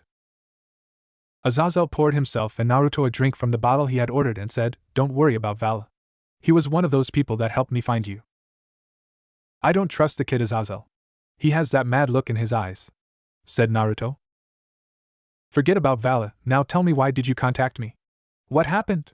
Said Azazel. A lot of stuff has happened and all of it summarized in one word: not good. I need your help, buddy, said Naruto. And that is? Asked Azazel after downing his glass while Naruto hadn't touched his own the entire time. I need your help in getting into contact with someone, asked Naruto. Azazel, still not understanding the seriousness of the situation, poured himself another drink and said before drinking, Oh? And who would that lucky person be? Great Red, said Naruto. BZZZZT. Azazel spitted out the drink he was sipping. Everyone in the bar looked at the pair before Azazel decided to apologize to the people present. Once everyone's eyes were off of them, Azazel looked at Naruto with an incredulous expression. Are you serious? Asked Azazel. Serious as I can ever be, said Naruto. Even if I did say that I could contact Great Red, which I could not, by the way, why would you need to speak with the dragon of dragons of all things? Is the problem that great? Well then, tell me, if a being on the same level or possibly higher than Great Red is currently roaming this world and is in hiding, plotting things that may in both our worlds, then doesn't it qualify as a good reason to speak with him? Said Naruto. Azazel had his eyes widened at that. He looked absolutely stunned. He knew that his friend had no reason to lie, but could not believe that there was an existence that was greater than Great Red. Even the big guy in the sky was not as powerful as the dragon while he was still alive. May he rest in peace wherever he is, thought Azazel. Azazel looked at Naruto and said, All right, you got my attention. Tell me, what do I need to do? Naruto looked at him and said, Leave the contacting part of Great Red to me. I have an idea of how to do so. However, I need to get into the dimensional gap first. Fine, I can get you into the dimensional gap, but it will take some time, said Azazel. How long? Asked Naruto. 1 month at the very least, said Azazel. I don't have that much time, Azazel. I need it by this week, said Naruto. I would like to help you, but sadly my hands are tied on different issues. My faction has been having deserters and troublemakers recently, and the other factions are asking us to get rid of them. I would like to say no to them, but it would affect our political relations. So I can't be doing anything but settle this first, said Azazel. Is there no other way? Asked Naruto. Azazel was silently contemplating on what to do before an imaginary light bulb flickered over his head. Is it just me, or did I actually see a light bulb over his head? Asked Naruto. I saw it too, said Kurama. Huh. Guess it must be an angel thing. It does suit them better than a ring on their head, thought Naruto. Agreed, having a ring on your head sounds stupid. I pity the fools, said Kurama. I have an idea. How about you help me take care of some of the deserters? We can help each other out. It would be much quicker if you do it. My presence in this city will alert them and make them go into hiding, but on the other hand, you can do it quite easily since they don't know you, said Azazel. Naruto saw that there was no other way out of this and sighed. All right, I will do this, but when will you complete the preparations? If you can take care of this, then I can get it ready by the end of this week, said Azazel. So 5 days? Asked Naruto while holding up 5 fingers on his hand. 3 if I rush it, said Azazel. Take 5. I don't want a half-assed job, said Naruto. With that said, where I asked the job? Asked Naruto. Kyoto, said Azazel. Kyoto, thought Naruto while still lying down on his bed. Well, we plan to visit the place anyway, said Kurama. But not under this situation, and not so soon. We are going there to clear out Azazel's mess due to his incompetence in holding the reins of his faction. I doubt we will be able to make a good impression in that case, said Naruto while rubbing his creased brows. I guess we make the best of it. They say that the first impression is the best impression, but I think we may need to work on it in the future before we get down to the talks, said Kurama, trying to reassure Naruto. Seems as if that's our only choice. I heard from Azazel that the leader is a good woman. So who knows, it may go positively, said Naruto while sighing. Let's hope so, said Kurama. Alright, then let me just write this letter of absence and go to sleep, said Naruto. What?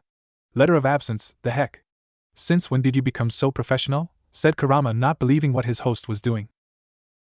What are you talking about? I was always professional, said Naruto, confused at his friend's statement. Professional? Is this coming from a guy who always called his superior as GG when he was a kid? Submitted his shinobi registration photo while posing with face paint, asked Kurama, deadpanning at his host. That's when I was a kid. I learned to respect the authorities and the formalities later in my life because I knew how much of a hassle it is if you don't inform somebody that you are absent, said Naruto, recalling of his time as Hokage. Humph, snorted Kurama and went back to sleep. Naruto completed his letter and went to sleep. The next morning he went by the principal's office and gave his letter. The principal agreed and let him go as he assumed it had something to do with his family. The school could afford to hire some outside help while he was gone, or maybe even have some of the students do it. It may be a good experience for them. He went ahead and gave Naruto 2 months off and told him to come only after Golden Week. Naruto didn't know what was going on in the principal's head and thought that he was being kind and thanked him. He came out and went by the ORC to inform them of his plans. He saw Kaneko there, who he trained with this morning, eating some candy. He went up to her. Hey Kaneko, where's Rias? Asked Naruto. Outside. She's with Issei helping out with a contract, said Kaneko. Oh, okay then, said Naruto.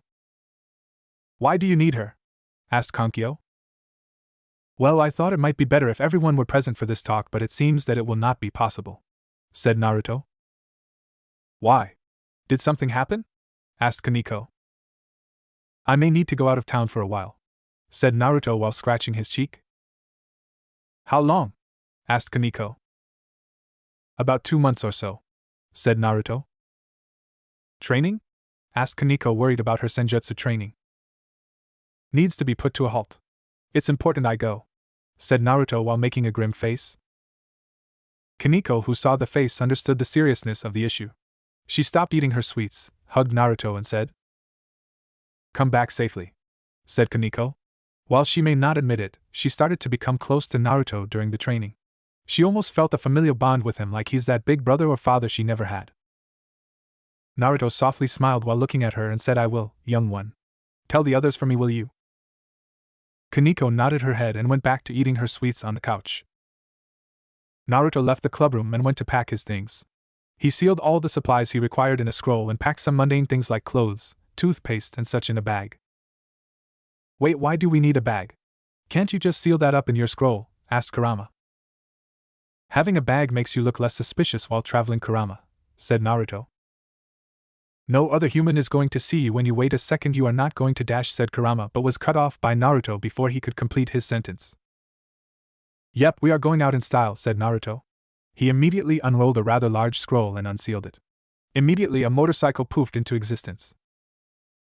It had a sleek black outer body and was lined with flame-like orange. It looked like a Harley-Davidson but did not have the Harley logo. Instead, it had an Uzumaki spiral on it. Naruto hugged the motorcycle and kissed the body. My sweet baby. How I miss riding you, said Naruto. Why do you want to ride that, Naruto? You can just run there. Hell, you running sounds faster than riding that thing, said Kurama. Hell no. If I am going to Kyoto for a week, then I might as take this opportunity to use my baby and tour the place. We need to keep it under the radar. Plus I doubt we need any fuel cause this thing is chakra powered. Do you have any idea how good it feels to have the wind blow on your face while moving fast, or the thrill of going fast on this sweet mechanical angel, said Naruto. If your wish, said Kurama. I don't know why you hate my baby so much, said Naruto while showing his disappointment at Kurama. Kurama just ignored him and went back to sleep.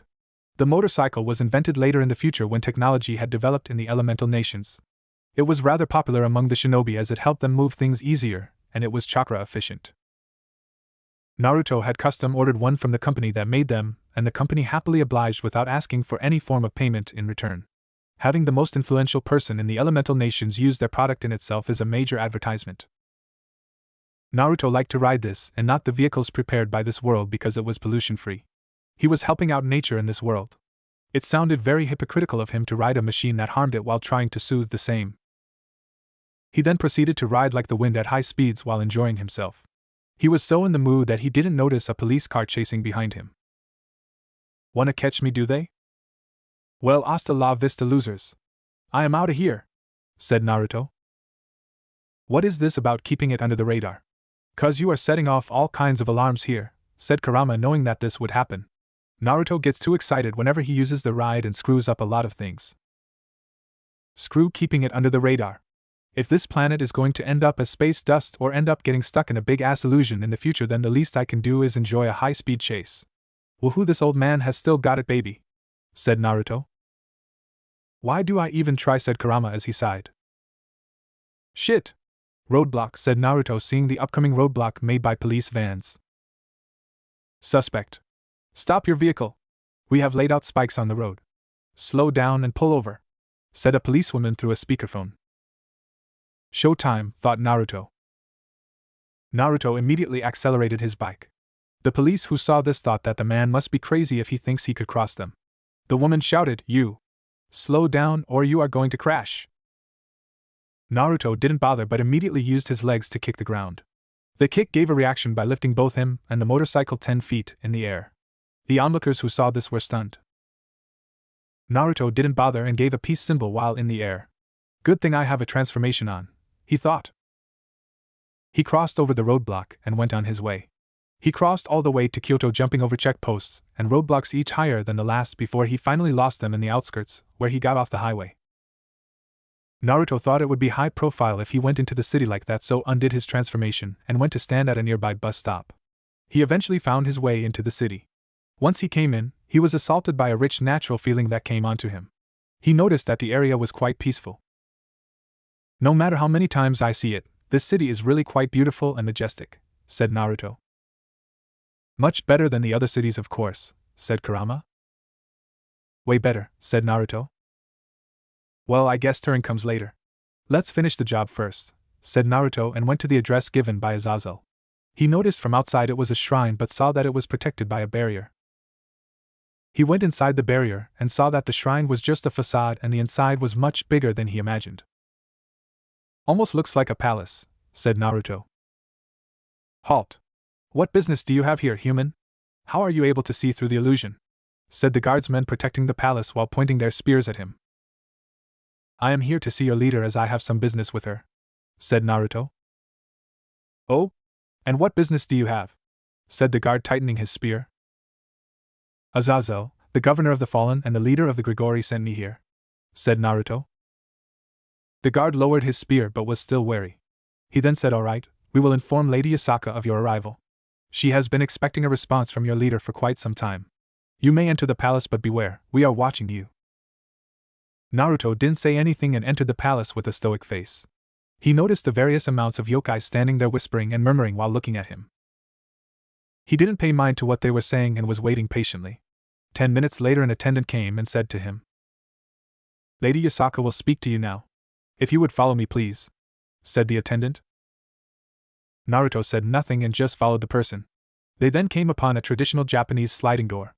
The attendant said, Lady Yasaka, I have brought you the emissary of Lord Azazel.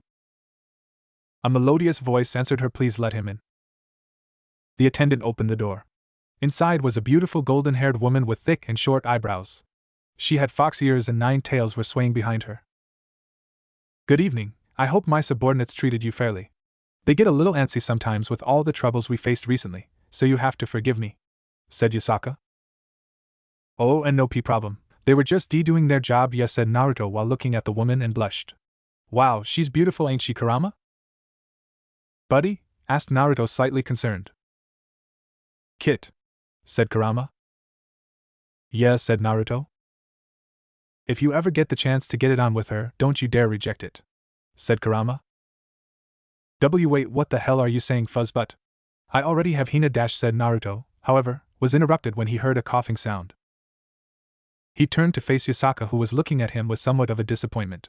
When she asked Azazel for help, she didn't mean for an obese human who easily fell for her charms like the one before her. Maybe I should have specified proper when I asked to clean up his mess, thought Yasaka. Naruto, who noticed that the hot lady in front of him was looking at him with a scrutinizing eye, sighed and thought, well, there goes our good first impression. He then shook off his feelings from the matter and said with a stoic face, "My name is Naruto Uzumaki. It's nice to finally meet you, Lady Yasaka. The rumors don't do you enough justice for your beauty. So you must forgive me if I was startled to see you. Azazel asked me to help you out with some matters you said you have trouble with. He mentioned something about taking care of deserters?" Why yes, Kyoto recently had troubles with some rogue fallen, who operate in the outer rim of the city.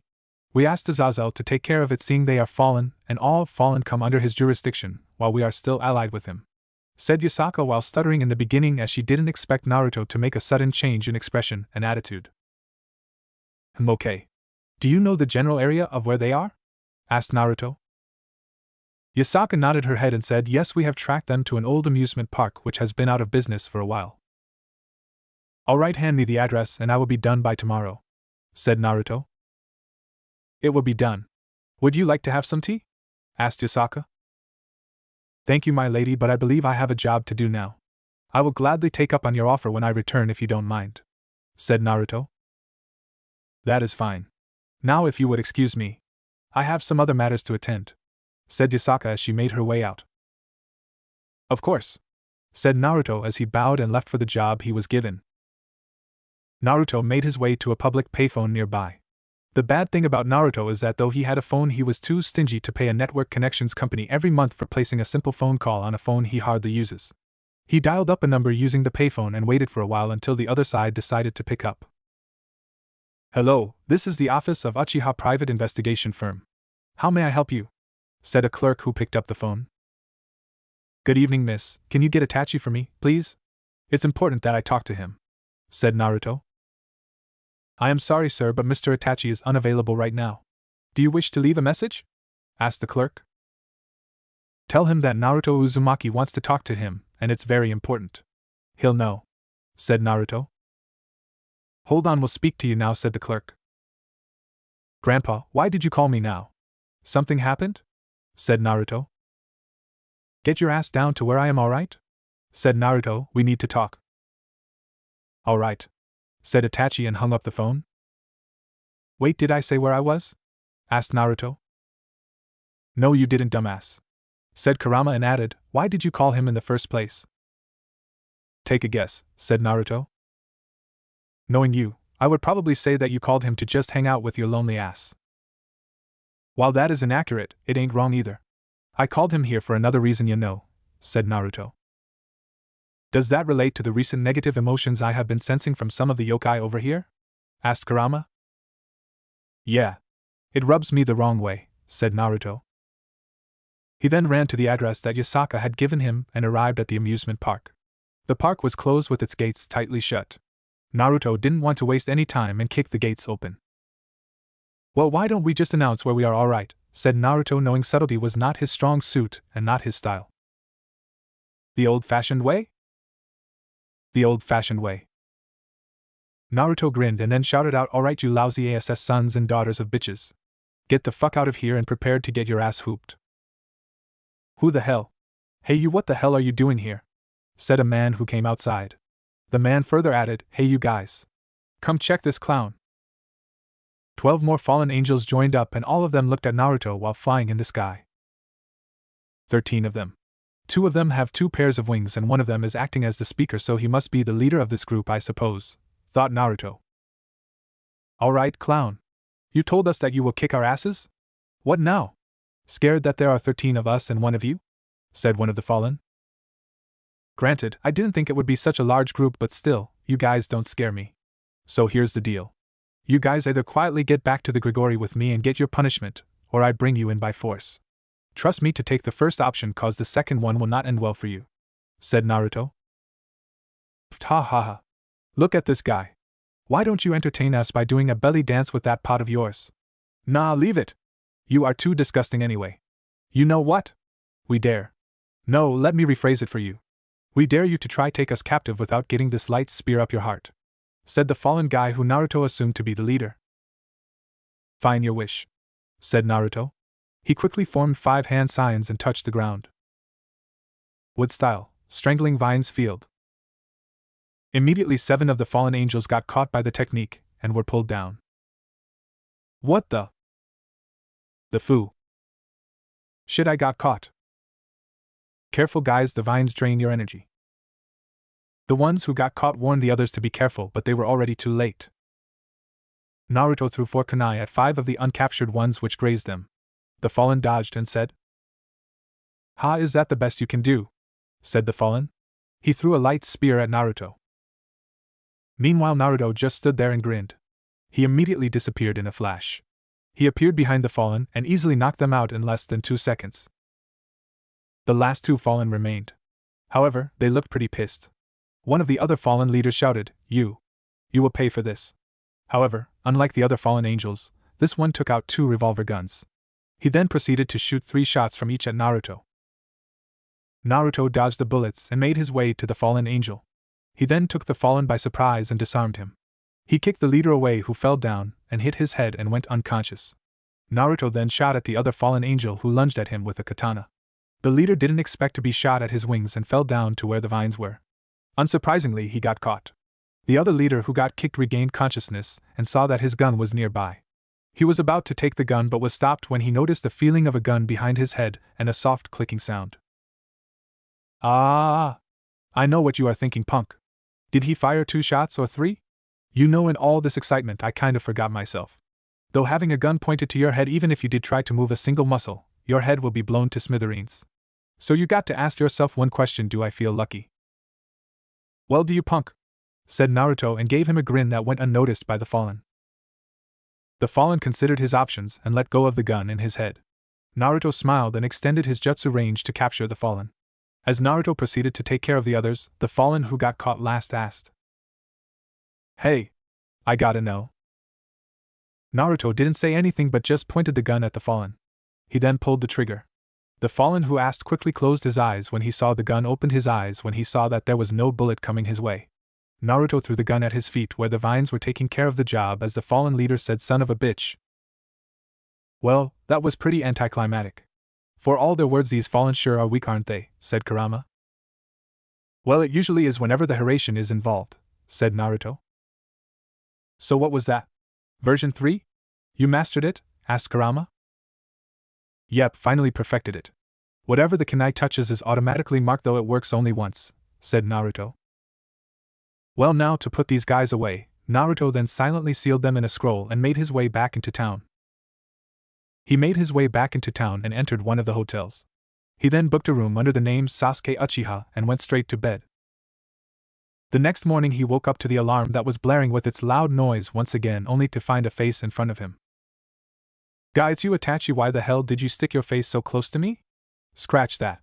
Why are you in my room? How the hell did you even find me?" said Naruto, startled by Itachi waking him up.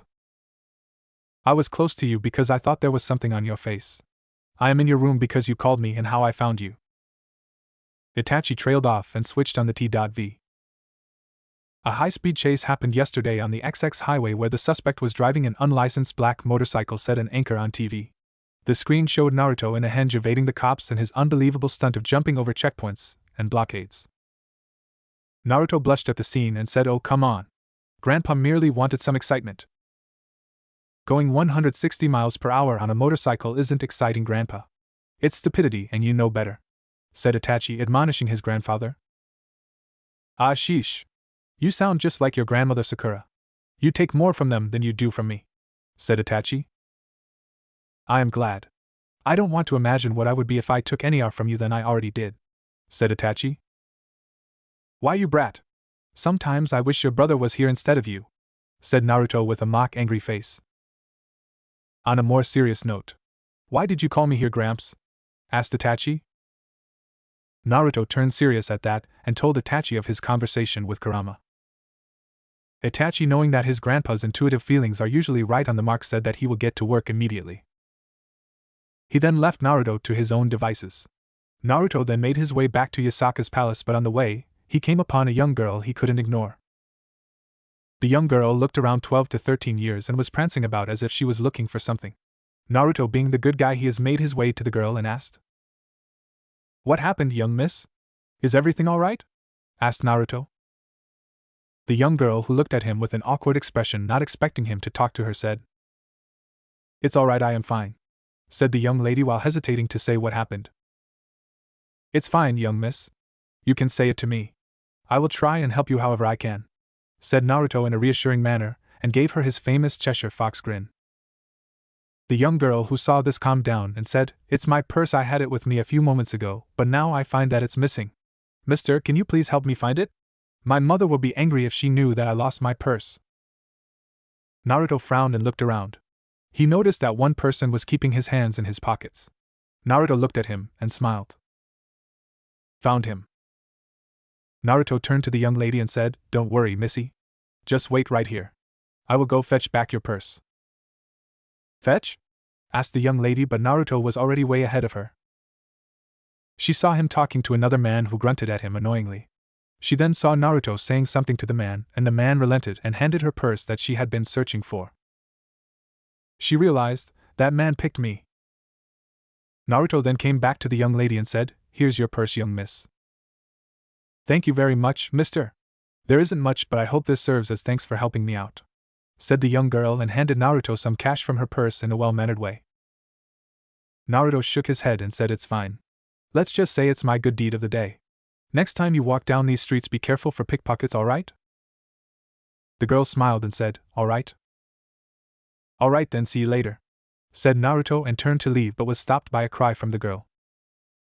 Wait, said the girl and further added, What is your name, mister? Who, me? My name is Naruto Uzumaki. Nice to meet you, said Naruto. Kunu. Naruto grinned and said, Nice to meet you, Kunu. Ah, shit, look at the time. Well, have fun, Kunu.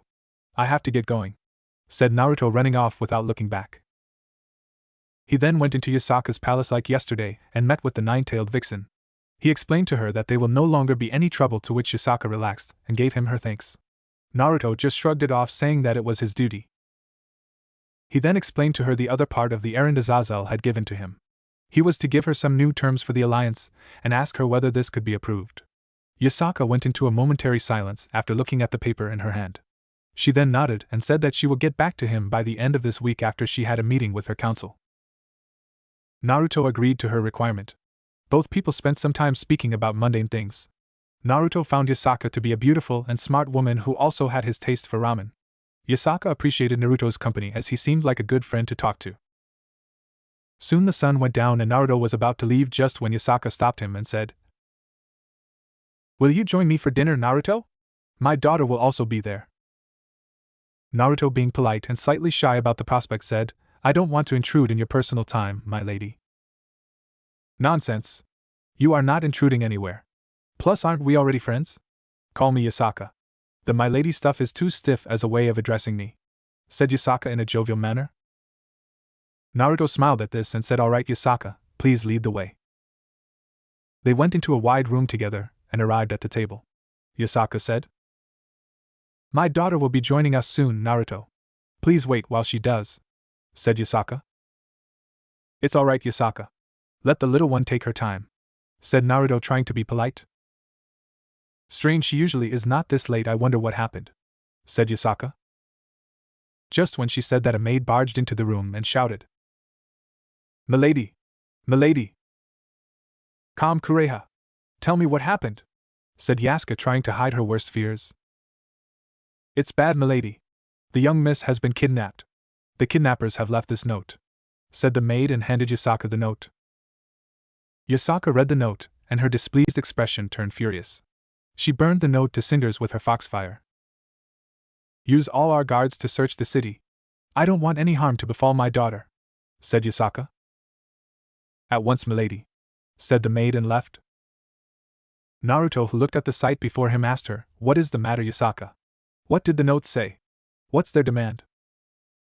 They are demanding me to remove myself from my seat of power, said Yasaka while gritting her teeth. Why? That's absurd, said Naruto. Yasaka sighed and said, No, it's not. Some of my kinsmen have been displeased with me ever since the Nekashu incident 10 years ago.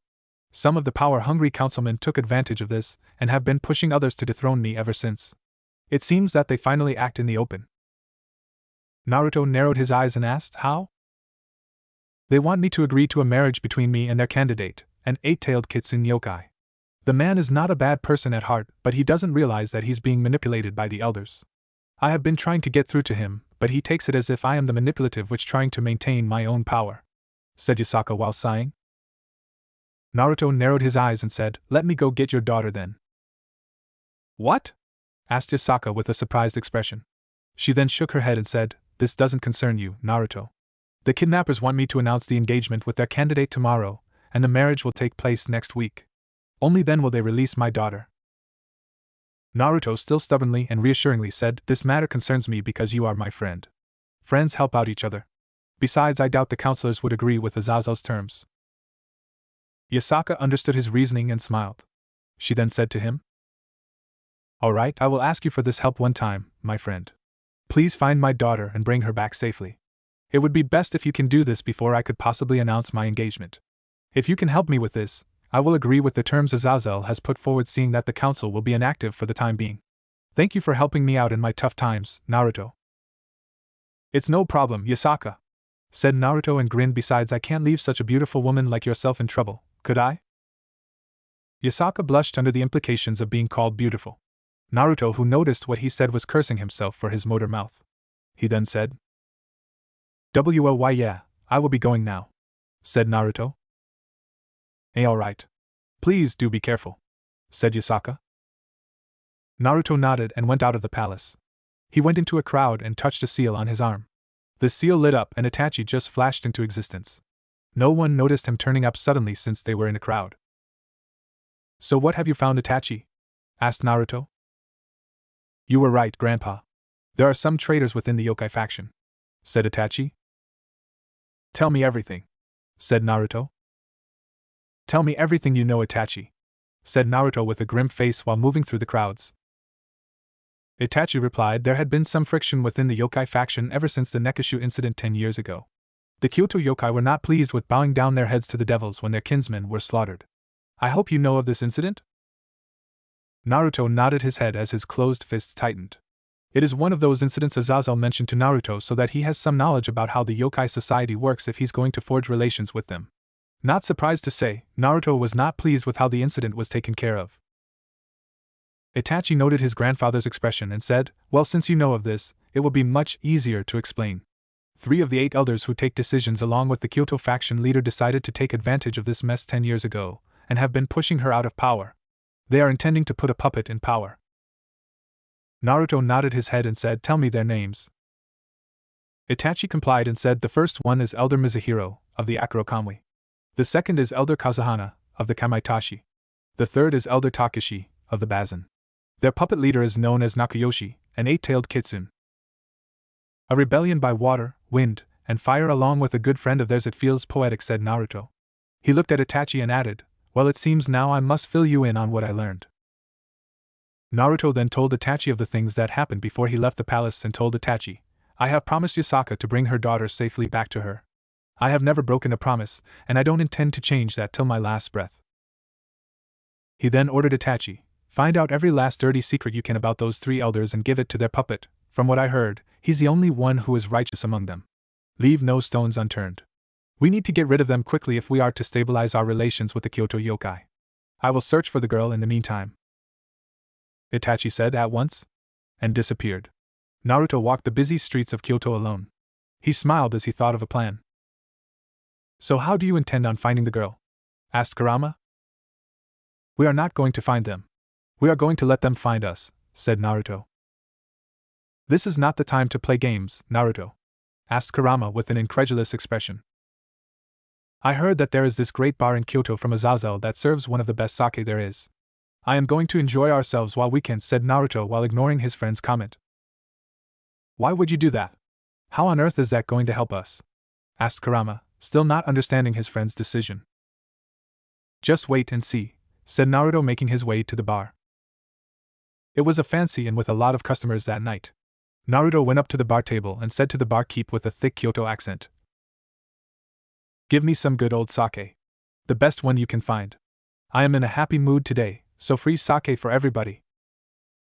Everyone cheered at the idea of getting free sake. The barkeep smiled and nodded. The whole bar was noisy with people running to get their drinks. "I still don't get the point of this," said Kurama.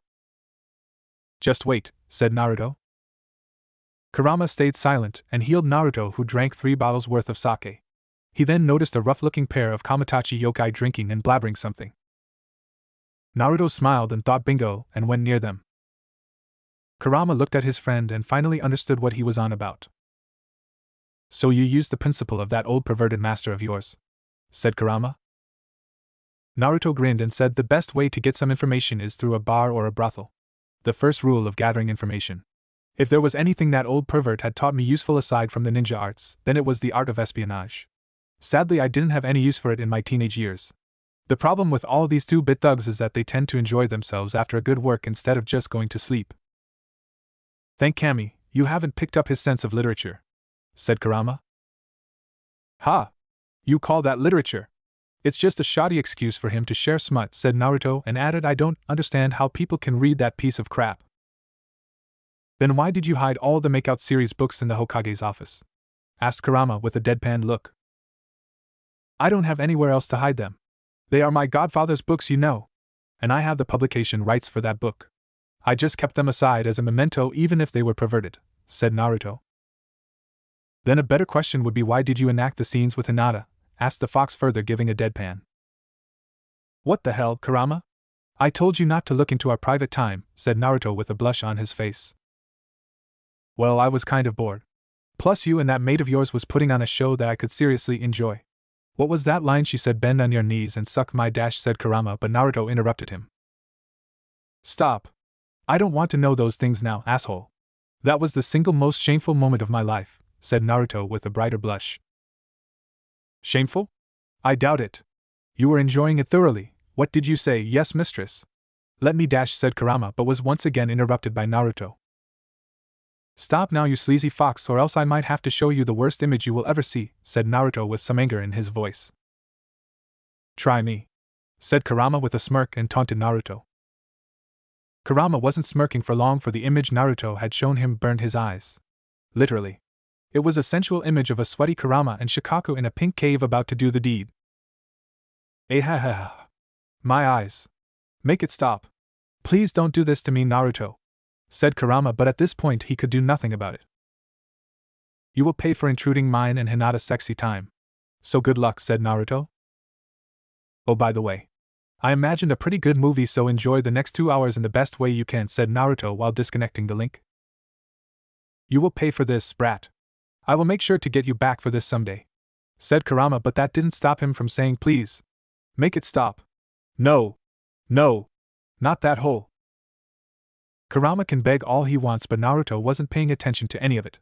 He already enhanced his hearing with a listening seal and eavesdropping on the conversation going on between the pair of Kamitachi. God damn that little bitch. I am going to show her who's boss once the mistress's usefulness for her is over, said one of the Kamitachi who had a bandage over his hand. Relax, it's just a bite, said the other one, and added with a perverted giggle, it's not like you have been bitten in various places before. Do you think this is funny? That little shit bites like crazy. It was damn hard to hold her still and get some food into her mouth. If it weren't for the boss threatening her, then I doubt I would have left with my fingers intact, said the first one. You tell me. Do you know how annoying the fox brat was when we were carrying her all the way to the warehouse? She couldn't stay still, said the second one. He then further added, I pity the guys who are going to move her next. The palace guards are searching the area like crazy, so the mistress doesn't want to risk keeping her in the same place more than one night. Anyway, forget that annoying little twat. Let's just drink and celebrate. Heard that some human is paying for free sake here, so let's enjoy ourselves. Naruto cut off the listening seal. He then made his way to the barkeep and paid the man what he owed. All the money that Naruto used was from his winnings in the casinos he gambled. Safe to say that with his luck and money, he became a rich man after a few trips to different casinos. Why different ones? Well, it was because any casino he played in didn't allow him to be there more than once, as he made them cough up all the dough that they earned. He earned a lot of money, but it was money that he didn't have any use for. Naruto thought, warehouse is it? He waited for some time and then noticed the two yokai coming out drunk but still not totally wasted. The two of them separated and Naruto silently went forward towards the guy that had his hand bitten off and touched him on the shoulder, and immediately both of them disappeared in a flash. They both reappeared on top of an active volcano with Naruto holding the person by his cuffs and having him on the edge. What the hell is this? Who are you? Let go of me, you son of a bitch! Asked the yokai while sweating from the heat of the inferno below. The fellow didn't notice that though, as he was busy struggling to get off Naruto's grip from his cuffs. He was so drunk that he didn't even notice a change in scenery. Careful what you wish for. Do you really want me to let go? Take a look down below. I will allow it, said Naruto in an ominous manner. The yokai who was sweating noticed the hot and boiling lava down in the volcano and paled. He lost his drunken stupor as the adrenaline flowing through his veins cleared his thinking process. He shouted, "What do you want, human? Please, I will do whatever you want, but just don't let me down," said the Kamaitachi. "I want you to tell me where your group is keeping the Fox Princess," said Naruto. "I can't say that. They will kill me if I do," said the Kamaitachi. "Is that so? Well, then you decide. You die now without talking and with no fighting chance, or you die later by the hands of your boss, but you still have a chance to run out of town," said Naruto with a terrifying stoic face while releasing his killing intent. The man seriously weighed his options, but when Naruto slightly loosened his grip on the man, he decided to talk.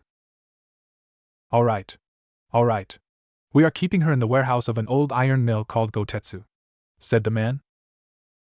"The guard detail? There are 30 of us who are guarding her, and one of them is Elder Kazahana. That's all I know. Let me go now," said the man, frightened about falling to his doom. "Excellent," said Naruto, and they flashed out of the place once again, ended up in an alleyway.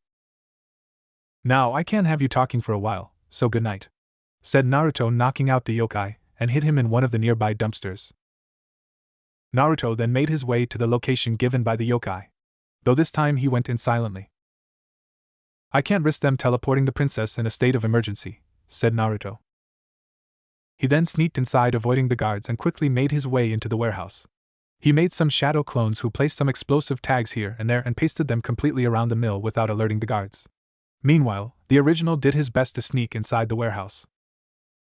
He then saw 6 yokai inside, consisting of 5 adults and a young fox yokai in a separate area surrounded by crates. Naruto recognized the youngling. "Kanu? So she's the princess? What a small world," thought Naruto. Naruto then sneaked towards the place where Kanu was. Kanu, who noticed Naruto, couldn't properly note his features and said, "Let me go! My mother won't let you get away with this," said Kanu, nearly shouting. Naruto came near Kanu and kept a finger on his lips and shushed her. He properly showed his features to her in the moonlight to show who he was. Kanu recognized him and turned silent. She was confused as to why Naruto was here, but her doubt didn't remain unanswered when Naruto, who noticed her confusion, whispered, "Your mother sent me here to rescue you, Kanu. Stay silent for now. We can talk later." Kanu, who heard this, calmed down and nodded her head.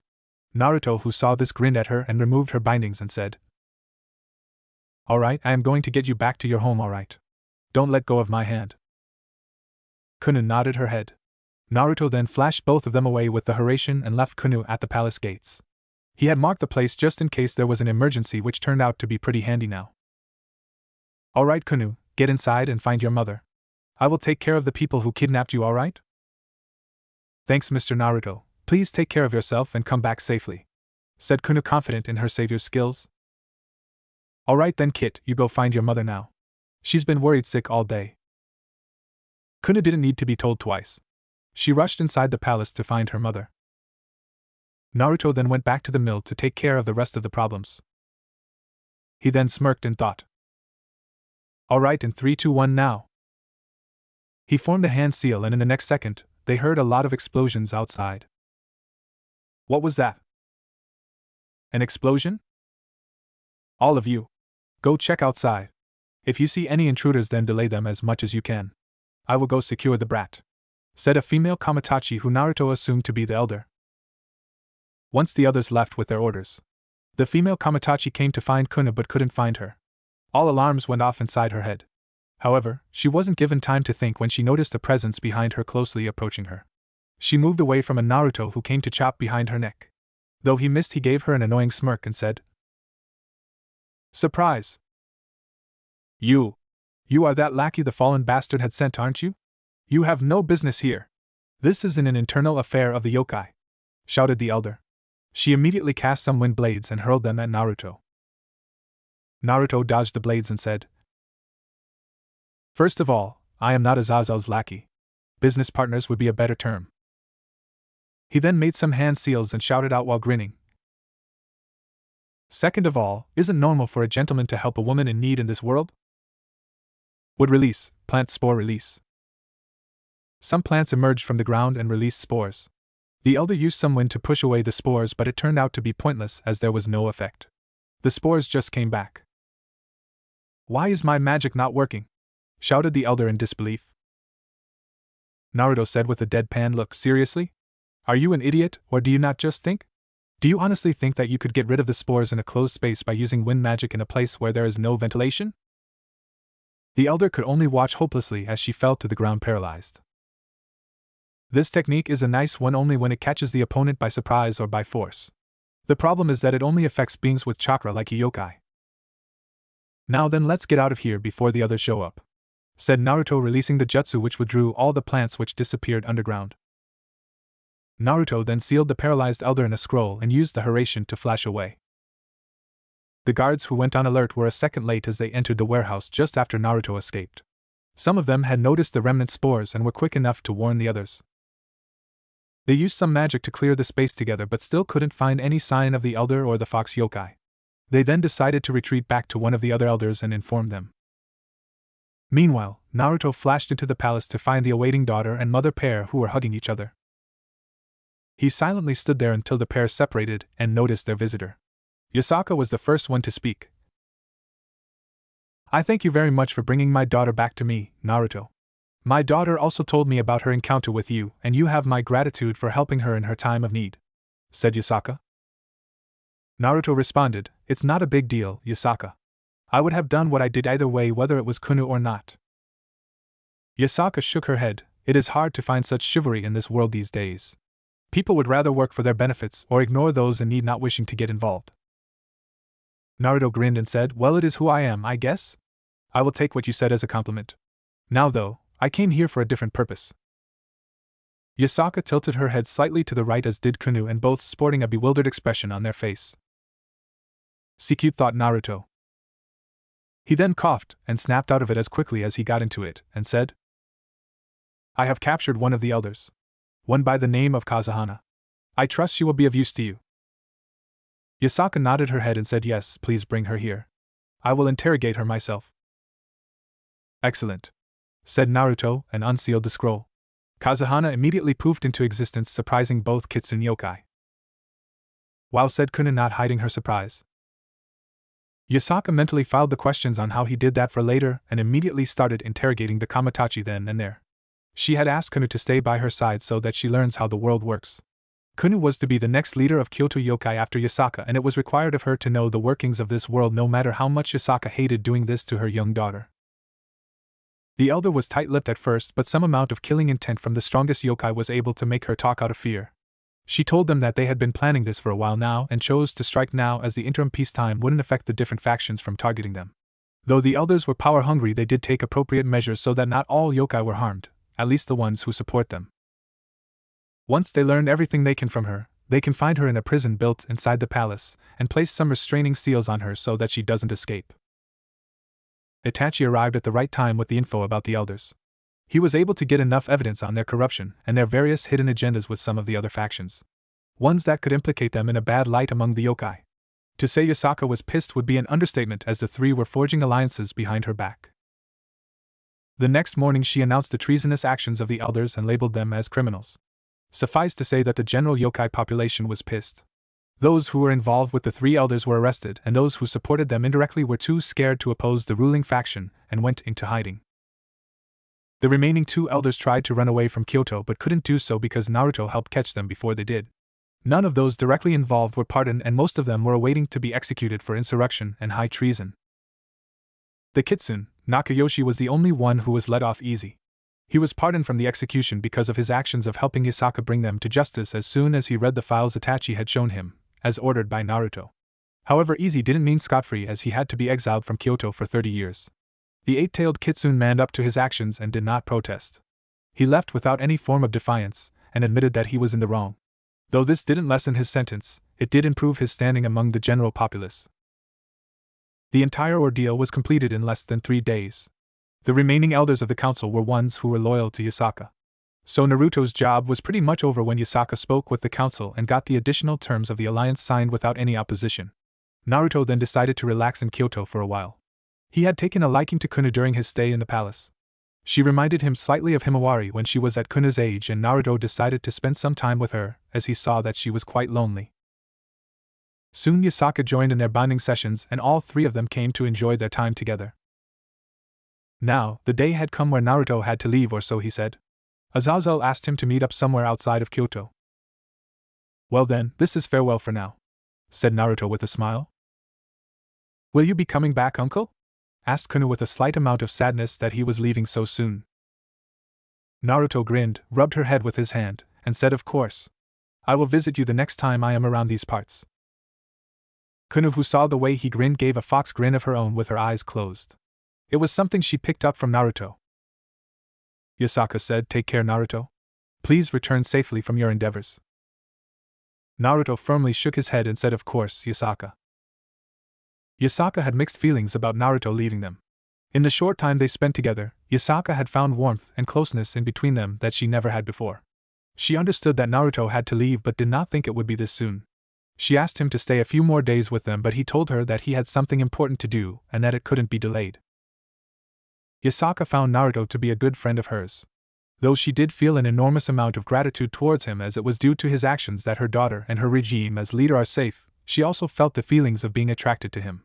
Though he wasn't exactly the definition of attractiveness with a big belly and that bushy facial hair of his, scratch that, he was very unattractive. Him being human too didn't help in the matter, but he did more than make it up for it with his warmth and charm. She was not sure if she was feeling a sexual attraction or an attraction one had towards a close friend or a sibling. The pair were able to feel relaxed with each other so much that Yasaka considered asking Naruto out, but her duties and her hesitation stopped her from doing so. In the end, she remained silent while watching him leave. Next time, she thought. I will confirm my feelings and ask him out the next time we meet. Naruto then left, unaware of the inner turmoil he had caused inside Yasaka's heart. Azazel had asked him to meet up in the outskirts of Kyoto, and so he did. He went to their meeting spot to find the fallen Governor General waiting for him. What took you so long? Feeling reluctant to leave a certain Kitsune's company? Asked Azazel in a perverted voice. Ah. Shut up. Did you do what I asked for? Asked Naruto with a serious tone. Azazel turned serious too and nodded his head. Normally opening a pathway to the dimensional gap would require a lot of energy, as the caster doesn't know where to go. The dimensional gap doesn't exactly have coordinates, so any form of teleportation spell fails due to instability. The gap does not follow the rules of time and space. It is erratic and dynamic. Only the three great beings can enter the area freely. Azazel then took out a small shiny cube-like thing in his hand and said, this device I have in my hand allows me to stabilize the portal by lowering the energy requirements. It took me the time to find the materials for making this baby. I won't go any further with the technical details. Alright then, let's do this, said Naruto. Wait a moment. We will do this after you coat yourself with nature energy, said Azazel. Naruto looked at Azazel with confusion and looked for clarification. Azazel sighed and said, the dimensional gap is outside the confines of time and space. Like I told you, it is erratic. We are beings that follow time and space. So an existence like ours cannot exist outside the confines. The dimensional gap will corrode you into nothingness. Coating with magic or any other form of energy will prevent the process. Naruto understood what Azazel was on about, and said, alright then, give me a moment. Naruto then slowly gathered nature chakra and entered sage mode. Azazel, who saw this happen before his eyes, were fascinated by the experience. He thought, amazing! So this is the feeling of a true sage, huh? Azazel then said, alright Naruto, I can only help you get in, not out. Once you are out there, you are on your own. You can only stay there as long as your nature chakra exists. Use any form of teleportation spell you know to get out. Any longer, and you will start to be slowly erased from existence. Try not to anger the big guy, alright? Naruto, who heard what Azazel said, nodded his head. Azazel opened the portal with the help of the device. Good luck, Naruto. Hope you get the answers you seek. Naruto then mentally made a link with Kurama. Kurama, it's time. Let's sync. Why here? We could do it when we go inside. No. It's been made abundantly clear to me that I can't remain uninvolved in this world. It's time I show them that a being like us exists. Kurama looked at him for a moment and said, "All right, let's do it." Both Naruto and Kurama synced with each other. Azazel then watched Naruto turn golden with weird lines around his body. The most significant thing though was the formation of a coat on his back and his pronounced whisker marks with his eyes becoming slit orange eyes. However, Azazel didn't have time to think as Naruto had already entered the portal. What energy! I haven't seen that kind of power since, thought Azazel, but his communicator started acting up. Azazel! Azazel! Are you there? Said the voice from the communicator once it connected. Yeah, I am here, Barakiel. So you felt that? Asked Azazel, knowing what he was talking about. It came by near your location. Do you know what is going on? The energy reading is off the charts. It's almost as if, said Barakiel, but was cut off by Azazel, who told the rest. As if it was the old man himself come back to life. I know, said Azazel. What are we going to do about this, Azazel? What do we know of this unknown? Is he a threat? We don't even know if it's a he. Whoever or whatever it is too dangerous to be left unknown. We need to investigate this properly, and immediately, Azazel. Asked Barakiel. Leave it for now, Barakiel, said Azazel. But you know that the person has the power of the old man. I don't want to risk upsetting this power. If he wants to reveal himself, he will do so when he wishes to. Let's not awaken a sleeping dragon to face its wrath unnecessarily, said Azazel. Barakiel remained silent for a few moments, contemplating what Azazel said. He then replied, All right. You are the boss. I don't know what you are trying to protect, old friend, but make sure that he doesn't bring trouble over our heads, said Barakiel, notifying Azazel of his slip-up. Azazel, who caught on to that, laughed and said, Well, I don't know about that, Barakiel. From what I heard, trouble seems to like him, and those around him too much. Barakiel replied, That doesn't sound reassuring, old friend. Azazel further laughed and said, Relax. I know what I am doing. Believe me that this guy is way more interesting than all the devils from Ko combined. Dimensional gap. Naruto, who entered the dimensional gap now, asked Kurama. What now, Fuzzbutt? We spend 1% of our energy like last time to call that lizard over here. Alright, here we go. Naruto powered up and released his energy enough to cause some unnatural phenomenon in the dimensional gap. They waited for a few moments' time until they saw a crack opening up in front of them. Well, he's here. They waited for a moment to see a big red dragon but couldn't see one. Well, where is he? Kurama asked Naruto, looking for one big-ass red dragon. Kurama stayed silent when Naruto spoke. Kurama? Naruto. Look in front of you, said Kurama. Naruto then noticed what Kurama was on about and saw the problem. He spoke out. You are not Great Red. I am Ophis. I want you to join my group and help me defeat Great Red. It was then Naruto realized that he didn't summon Great Red but instead got another one of the three great beings. Ophis, the Ouroboros dragon. The Infinity Dragon. The Gothic Lolita Dragon of DxD. Kit. Yeah? I know I already said this once, but let me just say it again. Fate really likes to with you. You can say it 1,000 times and I will still agree with you. Now there they were with Ophis, one of the other great beings, not the one they intended to summon. What now, Kurama? Asked the troubled Naruto. I don't know, Kit, said Kurama with the same amount of cluelessness as Naruto, and added, Execute plan GTFO for real this time? What? Don't be absurd, Kurama. We need to talk with Great Red. It was your plan anyway. Why are we bailing out now? Asked Naruto. I know, Kit, we don't know what this one intends of us. We can't risk making enemies when Kagaya is on the prowl, said Kurama with forethought. We might not get another chance to speak with Great Red like this again, Kurama. I doubt Ophis will let us go either.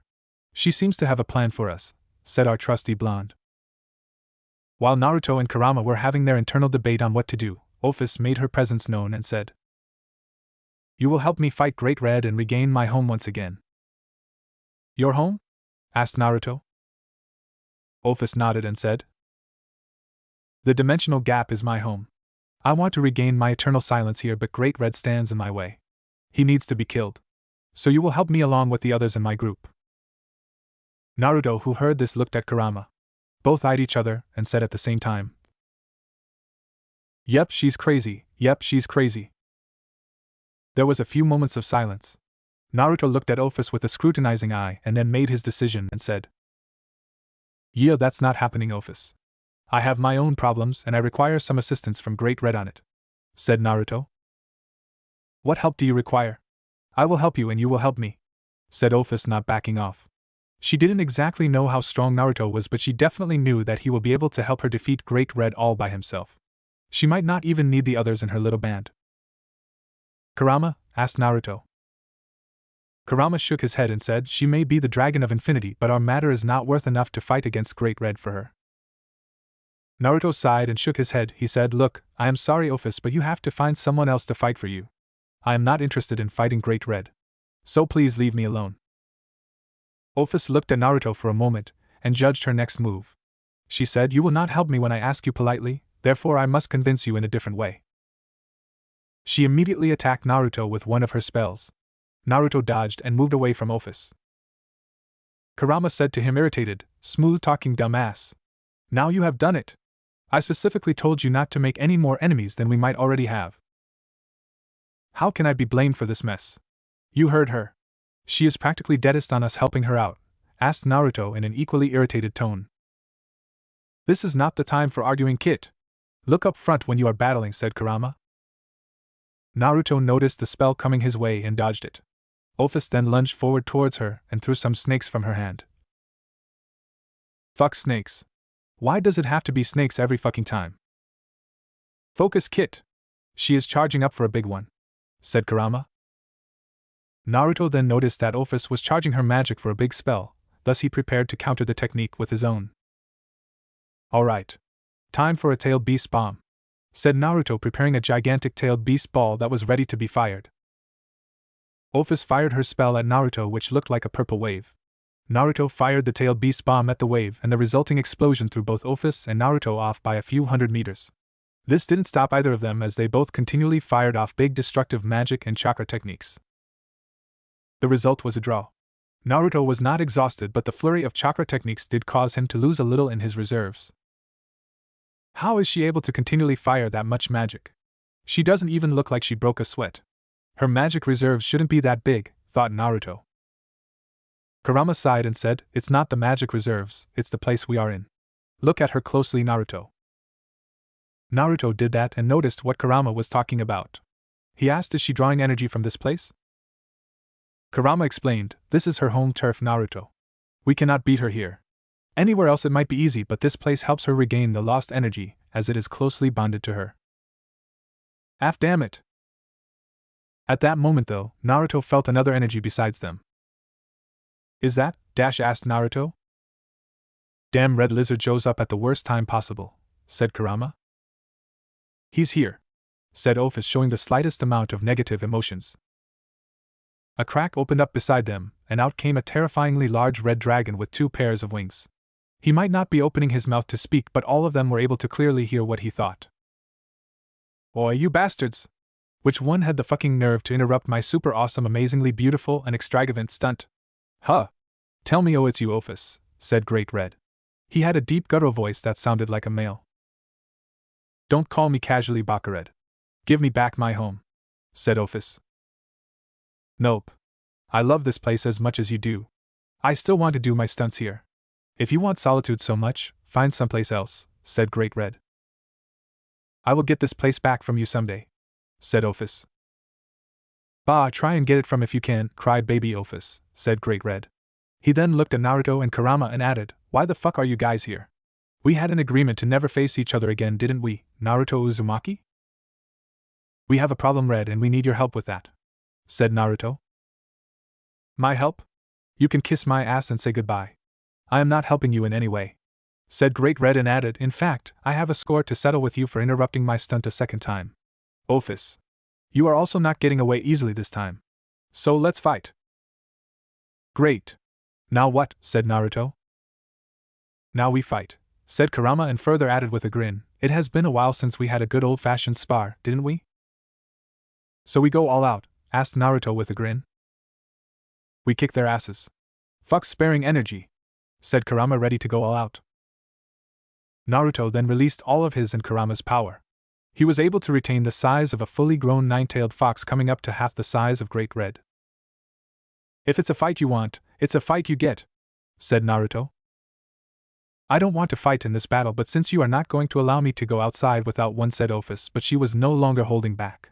She started to change as her clothes disappeared with a bright light. She was transforming into a big dragon until she retained the same size as Naruto and Kurama. She looked like a huge snake with black scales that shined purple when illuminated. She had a single pair of wings and 2 pairs of short limbs. I am going to kill you now. Ophis and Naruto then charged at Great Red. Unusual for his size though, Great Red was moving equally as fast. All 3 of them were involved in a terrifying smackdown. Naruto was firing tailed beast bombs at Great Red while Ophis was using her magic at him. Great Red flinched when some of the attacks hit him, and then he turned serious. Alright. Now you guys have done it, said Great Red. Well, the guy is officially pissed off. Careful, Naruto, said Kurama, warning Naruto of the huge laser beam that came his way. Naruto, who noticed it, dodged it by a hair's breadth and sighed. Great Scott! That was too close for comfort, said Naruto, imitating a foreigner to relieve the tension. Yeah. Though it seems that Ophis isn't as lucky as we are, said Kurama. Ophis got hit by the laser beam, backed off, but she was slowly starting to regenerate the wounds. Naruto then fired off another tailed beast bomb at Great Red, but the attack just passed right through him. What the dash? Naruto wasn't given time to think as a tail attack of Great Red swept him away. It did a lot of damage to him, breaking all his ribs, but since he was in Kurama's chakra mode, he was able to regenerate quite easily. What the hell was that? That's why I am called the Dragon of Dreams. I am the dragon who mocks the concept of reality. I turn reality into fantasy and fantasy into reality, said Great Red. This time he charged more than 10 laser beams at Naruto and fired them simultaneously. The fuck? Does that mean anything he thinks or dreams will become real? Fuck, that's way too OP. He was not this serious the last time we faced him, said Naruto with a pale face. He continued to dodge the laser attacks fired at him, but the last one made his way into him. Kurama's chakra construct was able to take the attack, but it still considerably large damage on Naruto. Great Red attacked again, but this time the Great Being used a bunch of mortal spells greatly amplified with his magic power. Naruto used a bunch of elemental chakra techniques to counter them, but all turned useless as Great Red just turned them from reality to illusion. Naruto dodged the technique's range just in time. He couldn't find a weakness and panicked. Shit! What do I do? Do I have to use 6 paths mode already? Thought Naruto. Now is not the time to panic, brat. Think. Every technique has a weakness. Didn't we already face another one like this? How did we beat that kid, Obito? Asked Kurama while advising Naruto on how to act by using Itachi's words and philosophy. Obito? That was different. He was using a spatial distortion to avoid our attacks. The only way we beat him, said Naruto as he turned silent at the second half. He smiled at Kurama and then proceeded to attack Great Red. He made a bunch of shadow clones and all of them lunged at Great Red with some amount of Kurama's chakra. I already told you it's useless. Any and all attacks I see are ineffective on me, said Great Red. The clones who went in automatically dispelled, but one of them managed to throw a kunai in near Great Red's eye. Great Red merely dodged it by thinking upon it as an illusion, and it passed through. Naruto and Great Red repeated the process several times and exchanged a couple of blows with their fists.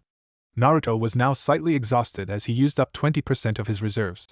Great Red didn't break a sweat though he was firing laser beams and using energy to amplify the power of his arms. Naruto figured that it had to be because of the place they were in, just like his earlier battle with Ophis. Cease resisting. The last time we fought was merely a formal spar. This time I am fighting you seriously, so prepare to die for real, said Great Red and moved his claws forward to grab Naruto. Naruto waited over there in a defensive position ready to dodge, but also started charging up a tailed beast ball. He then thought. Now.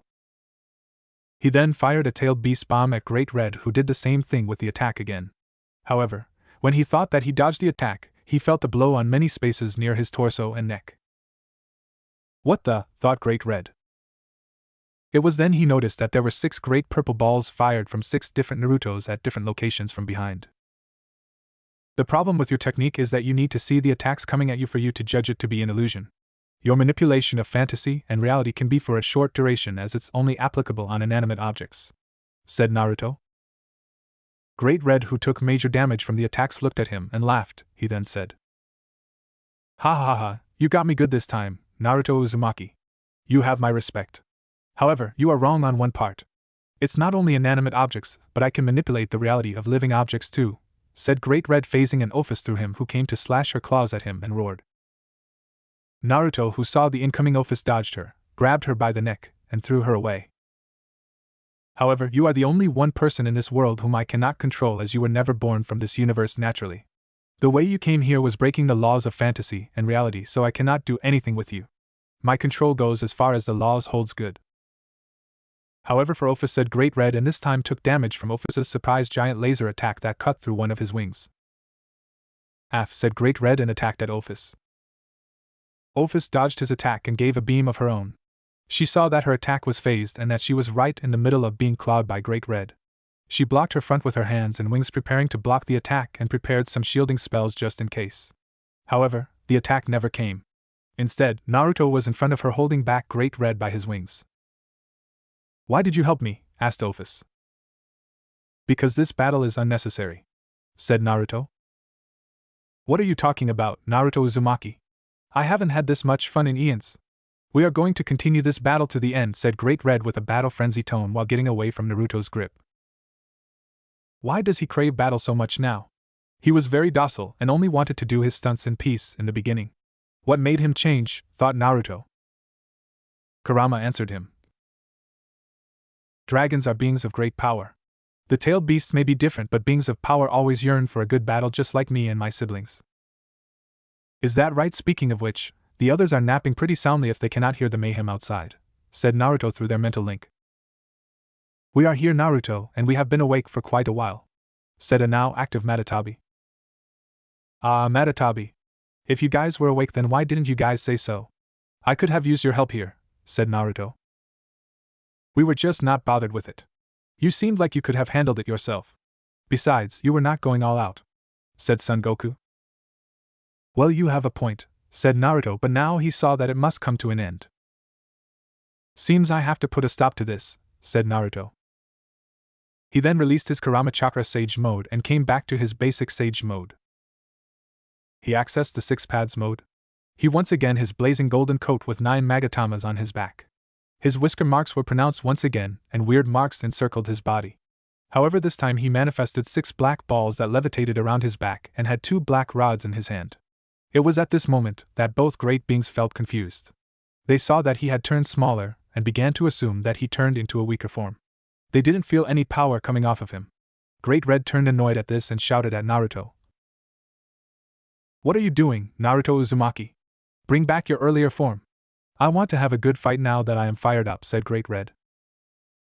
Ophis remained silent and contemplated. She wasn't stupid and thoughtless, unlike Great Red, who was in a battle frenzy. She knew that Naruto wouldn't have accessed this form without reason. Naruto merely looked at Great Red with a stoic face and said, I don't have any more time to play with you, Great Red. So let's end this fight. He then looked at Ophis and said, I don't know what's going on between you and Red over there, and I frankly don't care. You are to end this now. Bah, who are you to end our fight? You have some pretty big nerve talking like that, mortal, said Great Red and lunged at Naruto with more speed than he ever did before. Naruto merely looked at the attack and stopped him with merely one hand. He then grabbed Great Red and threw him off. What the foo dash? Great Red wasn't even given enough time to think as Naruto continuously attacked him from all places. He created shadow clones that did the same. It was like looking at a group of bullies grouping on a poor sod and here the poor sod being Great Red. Great Red wasn't even given the chance to get back up. Naruto then lunged forward with the rod. Great Red thought that he could dodge that as it was an inanimate object. However, it was useless as the rod still hit him with a great force, making him fly miles away from his original position. How did that rod hit me? I thought that it was an object. It should still obey the laws of reality, thought Great Red. Naruto, who heard Great Red's thoughts, explained, This rod is made of the balls behind me. They are called the Truth Seeker balls. They are made of energy called chakra. They are made of pure energy. Energy still obeys the laws of reality. We may not see it, but it manifested into many other forms that we perceive as real. How in the world is that thing able to harm me? Asked Great Red with anger and fear in his tone. Naruto answered, it is energy, yes. But it is energy given a stable form. It erases all kinds of matter that it touches. It is not bound by the laws of physics, as it already breaks it by existing. Don't you see the utter blackness? That is because its existence is a contradiction. He then threw all 6 Truth Seeker balls at Great Red's wings, which managed to penetrate his, forming various holes in its body. It was the first time ever since birth that Great Red was truly scared of its existence. The being felt utterly scared at the mortal that wielded the power to end his existence.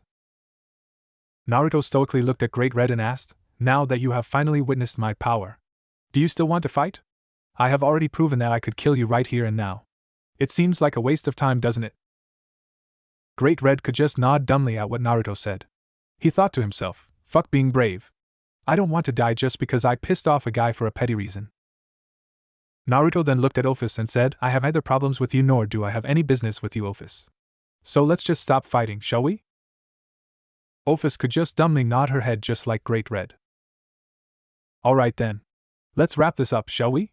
Asked Naruto and then added, however I do have some questions that need to be answered, Great Red. Great Red sighed and said, though I don't like it. You are right, I am indeed the one that will draw the short end of the stick if I continue to fight you. Dragons are beings that respect those who are equally strong or stronger than themselves. I, Great Red, give you my deepest respect, Master Uzumaki. I hope you forgive me for my previous transgressions. Great Red bowed his head towards Naruto. Naruto just grinned and waved it off. Forget the formalities with me, Red. Just call me Naruto. Let's bygones be bygones. It's never too late to start as friends, ain't it? Great Red, who saw this, gave a nod and a grin of his own. He was rather impressed at the humility that Naruto showed even if he was stronger than himself. It was a trait that he liked about Naruto. He then said, as you wish, my friend. So what do you need? Said Great Red.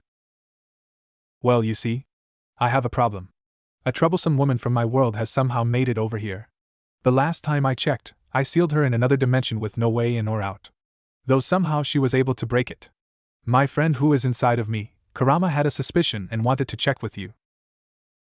Alright then, what is his question? Naruto turned silent and closed his eyes. The moment he reopened them, his eyes had turned to slit eyes of a fox. He then said in a deep guttural voice, Great Red. This is Kurama. I am talking to you by possessing Naruto's body, said Kurama. Great nodded and motioned Kurama to continue. Kurama then took his cue and asked, could you kindly check out the space we entered when we first met you? I and Naruto do not know the exact place we entered from into this world, as only the final coordinates are known to us. The rest are all a blur after you send us on our way. Great Red nodded and said, alright, I know of that area. Let me bring you there. All of them were transported to that area by Great Red, who opened a portal. However, the place they entered was not the same as before. There was a huge black hole present in the area, drawing in everything. It's just as I thought, said Kurama. What do you mean, Kurama? Asked a confused Naruto. Thank you, Great Red. I want you to explain to Naruto about what happened here, said Kurama, switching back to Naruto. Naruto, who had come back to control, asked Great Red, so do you know of the problem, Great Red? What is that black hole over there? Is that the place we came through? Great nodded and answered, yes, it is indeed the space you entered from. When you entered this universe, you caused a hole in space-time continuum. This caused an efflux of dark energy into your universe, creating a field of intense gravitational energy that attracts other forms of energy to it to attain equilibrium once again. Naruto silently nodded. He read various books explaining the space-time continuum when he entered this world, as he thought that it may give him some ideas on the Hiraishin. However, it was then he had a problem. Wait, if you are saying that the black hole over there is trying to reach equilibrium on this side, then won't it be the same case for the other side? Why isn't my world affected? How come Itachi and the others are still alive and somewhat safe? How is Itachi able to make through to this universe? Great Red continued, it might be the case that whatever method you used had allowed you to travel to a different dimension before you came upon the universal wall, if we can term it that way. It means that your world becomes unaffected in return for the dimension where you broke the wall being the one that's affected. Now that brings us to another question. Why does this black hole exist? It should be highly unstable, right? Asked Naruto. He knew that newly born black holes are never meant to be this stable, as he noticed some small planets still existing near them. Under normal conditions, they should have been pulled towards it and crushed by the intense gravitational force exhibited by it. You are right. Under normal circumstances, this place should have already closed up. However, it seems a particular condition has arisen in this case. Asked Naruto with a bewildered face. It seems that this one and the place where you entered had equal amounts of dark energy nearby. Lucky coincidence, maybe? I guess it attributes to the fact there is not much matter in this space as there is on your end. An equal amount of matter and energy is flowing in and out of these black holes, stabilizing them. It has achieved a state of dynamic equilibrium. Wait. Doesn't that mean? Asked Naruto with a very surprised expression. Yep, you have accidentally built a stable portal to your universe connecting two alternate realities. You could travel back if you want, as the portal is highly stable, and thus allowing beings to travel into your world.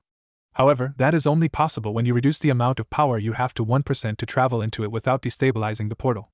Meaning, you have to be highly exhausted, like the state you were in when you entered this world. Guys? Are you awake? Asked Naruto. Yes, we are Naruto. We heard everything. It makes a lot of sense now, said Gyuki. We always wondered why we were not as exhausted as Kurama was when we traveled to this world. It seems most likely that we were traveling here when the portal was still unstable. We expended a lot of energy, and it is even more likely that it may have stabilized the portal. Otherwise, we couldn't exist here, said Gyuki. He may not be an expert with time-space theory like Kurama, who has spent a lot of his years learning it, but he still had some elementary knowledge on the subject. It seems you guys were insanely lucky, said Kurama. Agreed, said Son Goku, not refuting the statement. But that still doesn't explain why Kaguya was able to escape the seal or enter this world, said Naruto. My theory is plausible now, brat. Great Red has already confirmed what I needed, said Kurama. So let's hear it. You were avoiding the subject for so long that I thought you were merely guessing, asked Naruto. Kurama narrowed his eyes and answered, basically, us coming to this world was a huge mistake. Huh? Asked Naruto with a confused expression. When we were breaking through the universal barrier, the energy we release gets converted into form of radiations like light, heat, or those things that humans call UV rays, infrared rays, or gamma rays. My theory is that one of these rays, which hold a particular frequency, was able to resonate with the seal we made on Kaguya. Therefore, the resonance caused damage to the seal. Thus there was a crack in the closed dimension. Kaguya noticed this crack and continuously released energy to make it even bigger, and ultimately she was able to break it completely, allowing her to escape, said Naruto, coming to the same conclusion as Kurama. He understood the situation completely. Fuck. You are right. This whole thing is my fucking screw-up, isn't it? Said Naruto, forming an exasperated face. And now you know, said Kurama with an equally exasperated tone. Ayakak. God damn it, thought Naruto, clenching his head. It was his own selfish actions that caused an old enemy of his to break free. Great Red, who noticed Naruto's reactions, could only wonder what was going on. Naruto, who came back to reality, then thought. Forget it. No use driveling about the past. Must focus on the present, thought Naruto, and addressed Great Red. Red, I have my answer now. Thank you very much. It helped me understand a lot of stuff, said Naruto, bowing his head. Great Red waved his hand off and said, It is nothing. A small favor for a friend, that's it. Naruto grinned and said, Well, it seems that you are alright for a good friend, Red. Naruto then turned serious and told Great Red, Look, Red, I have to be honest with you. The troublesome woman who came to this universe is a being that's above me in terms of power level. I am almost near her the way I am, but still, it would be a tough battle if I were to battle her by myself. I don't know where she is now, but there is a chance you may be in danger. Great Red, there were no words to describe Great Red's feelings of insecurities right now. He already had to deal with one being that could kill him, but now he hears that there is another such being like that. He did the one thing he could do. He turned himself into a human-like Ophis and said, Naruto, my friend, my homie, my main man, please tell me that you will protect me from this woman. I am already shitting my imaginary pants. Please tell me you will do something? Please, said Great Red, abandoning all shame and grabbing Naruto's thighs. Naruto asked Kurama and the others, Guys, are you seeing this, or am I just dreaming? Kurama responded as if he was seeing a movie. Yes, the strongest being in this universe is hugging your thighs and begging for protection like a princess in distress. Well, it looks like those things that humans call gay porn if you asked me, said Matatabi. Naruto stumbled and asked, What in the actual fuck, Matatabi? Why would you say that? Well, from my position it looks like his head is directly situated over your crotch, so said Matatabi while blushing a little. I don't know where you learned that, but I will tell you this. That is not absolutely holy fucking shit, said Naruto when he finally noticed the position Great Red was in. It was as Matatabi said it was. Naruto then screamed, "Gah, get off me, Red, just get off me." No! Not unless you give me your word, said Great Red. Naruto looked exasperated and said, "Fuck. Alright. I will help you, alright. Now just get your head out of my crotch and let go of me, you big lizard." Great Red finally let go. He turned stoic, but internally he was dancing joyfully, thinking about the success his tactic had yielded. It was a thing he learned from the humans. When thou want someone to help you without hesitation, thou must grab their thighs and never let go until they say so. Thou must be shameless as thou can be to be the ultimate bitch. Truly, words of wisdom, thought Great Red while wiping the sweat that trickled down his forehead. Naruto didn't know why, but he got the urge to punch the buffoon. However, now he got a proper look at the humanized dragon. The man looked about to be 6 feet 8 inches in height. It was pretty tall comparing the world standards. He had a buff body to compensate for the height. All in all, he looked like an absolute giant. The man had red hair like his scales.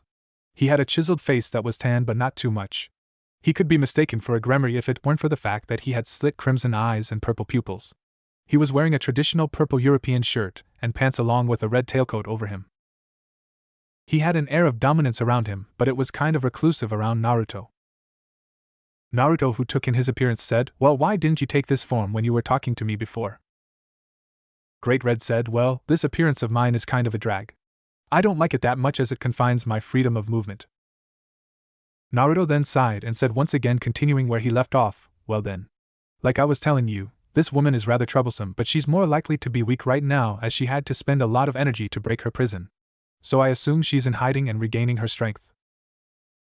He continued, "I doubt she has any form or kind of interest in you, as her main concern is with my world and its people. So I doubt you would be targeted. However, if you do face her, I want you to be extra careful, alright? Just run to another dimension where she couldn't follow you." Naruto then described Kaguya to Great Red. He told her about the techniques she uses and ways he can avoid her. Great Red nodded his head and gave a thumbs up. "Alright, thanks for the information. I will contact you if I spot her anywhere near me." Naruto nodded at his words and further added, "Well then I guess we can wrap it up for now. I do have another thing though. I will be staying here to train in this area to regain my top form. As you can see, my movements were a bit stiff and I need to be battle ready if I need to fight her head on." Great Red said, "Of course. You can use this area however you want. If you want a sparring partner or anyone to talk to, then just call me the way you did before. I will be here in a jiffy. Though I hate to admit I lost, it was kind of fun battling against you." Naruto gave Great Red a grin and said, "Thanks, Red, much appreciated." Great Red then turned back to his old size and left. "Now where to start?" said Naruto out loud. "If you want to train, I can help you," said a voice. Naruto turned to see the child Ophis he first saw. She was standing there with a stoic face. Ophis had silently watched the entire conversation between Great Red and Naruto without voicing anything. To say that she was surprised by a lot of things that Naruto said and did was an understatement. Damn, I forgot about her the entire time. "Well, the girl is saying that she can help us. Let's ask her how," said Kurama. "Good question. Alright, Ophis. How are you going to help us?" asked Naruto. "If I understood what you were talking about with Bakared correctly, then you need some time to get back into shape, don't you?" Naruto stayed silent. Ophis continued, "I can give you that time. I can use my powers to reduce the speed of time in a particular space I created so you can use it to train however you want," said Ophis. She then further added, "However, I have to give you my blessing for you to be affected by this." Naruto remained silent, thinking about the offer on the table. Before he went to say no, Kurama interrupted him. "Kit, accept the deal." "What? Why?" "The time-space continuum here is pretty erratic in the dimensional gap, flowing at different rates. Though there's not much of a difference. From what I understand by some of the clones you left in the main world, an hour here may be 10 there, and an hour there may be 10 here, that is if we go by the maximum range. It's not constant. If Ophis can create a field where it is made constant, then it is perfect for us, as we know the exact time we need to leave. We will be able to use our time efficiently," said Kurama. The blessing? It can be erased with 6 paths mode even if I can't do it. You know what you have to do. Naruto understood what Kurama was talking about. He left some clones in the real world under the orders of Kurama. Now he finally understood the use for them. He came to a decision and said, "Alright, Ophis, say we accept your offer. What do you want in return?" "I want you to join my army. However, I realize that I am not in the position to demand you as you are much stronger than I am. I will still help you regardless," said Ophis in a rare bout of maturity. Naruto, who was bewildered, asked, "Why do you help me even though you know that I won't help you in return?" Ophis said in a mature tone, unlike her childish way of answering as she did before. "You interest me, Naruto Uzumaki. I help you because you interest me. You did not need to patiently listen to me when I demanded you, yet you did. You did not need to help me when Great Red attacked, yet you did. I feel a sense of respect and gratitude that I need to repay. Thus I am doing it in the best way I think is possible for me." Naruto, who heard that, was slightly embarrassed. He knew that she meant nothing by it, but it was still a compliment. All forms of suspicion were thrown out the window when Ophis said that.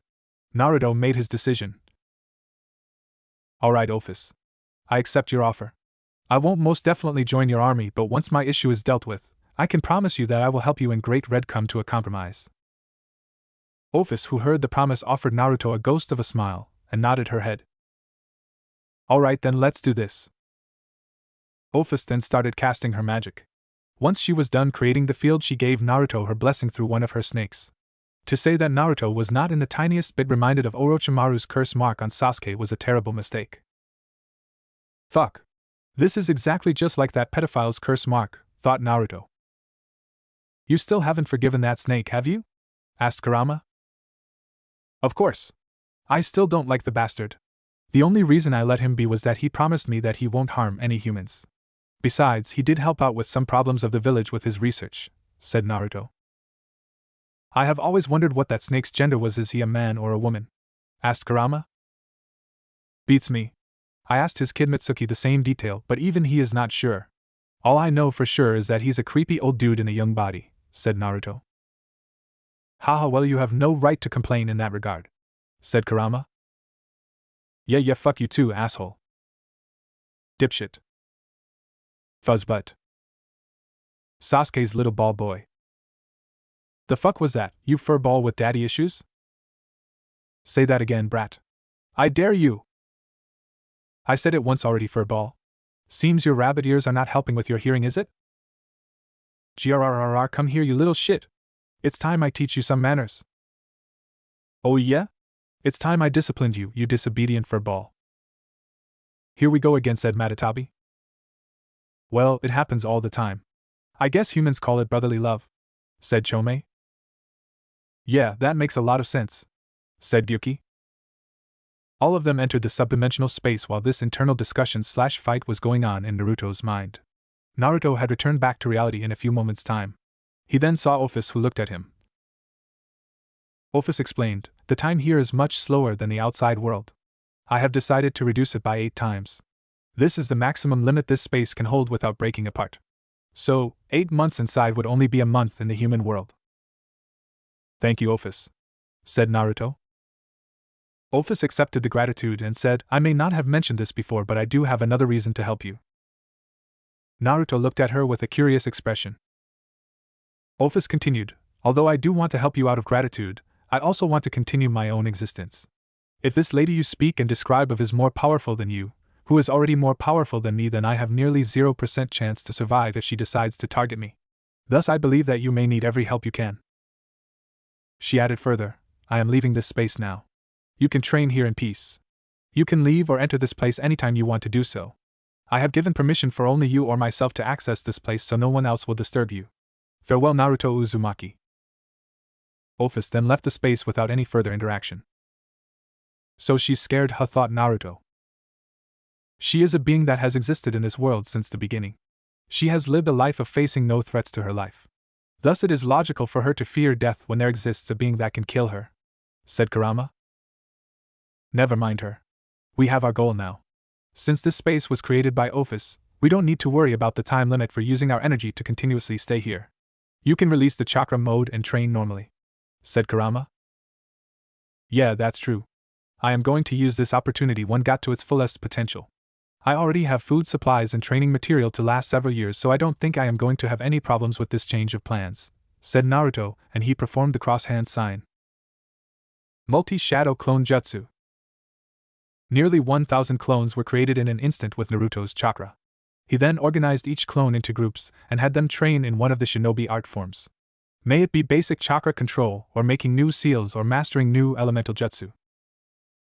While they did that, Naruto did his best to reduce his body weight as soon as he can. He continuously exercised like Rock Lee till his bones broke and his muscle tore. Kurama then healed him with his chakra, and Naruto once again restarted the process. 7 months and 29 days later.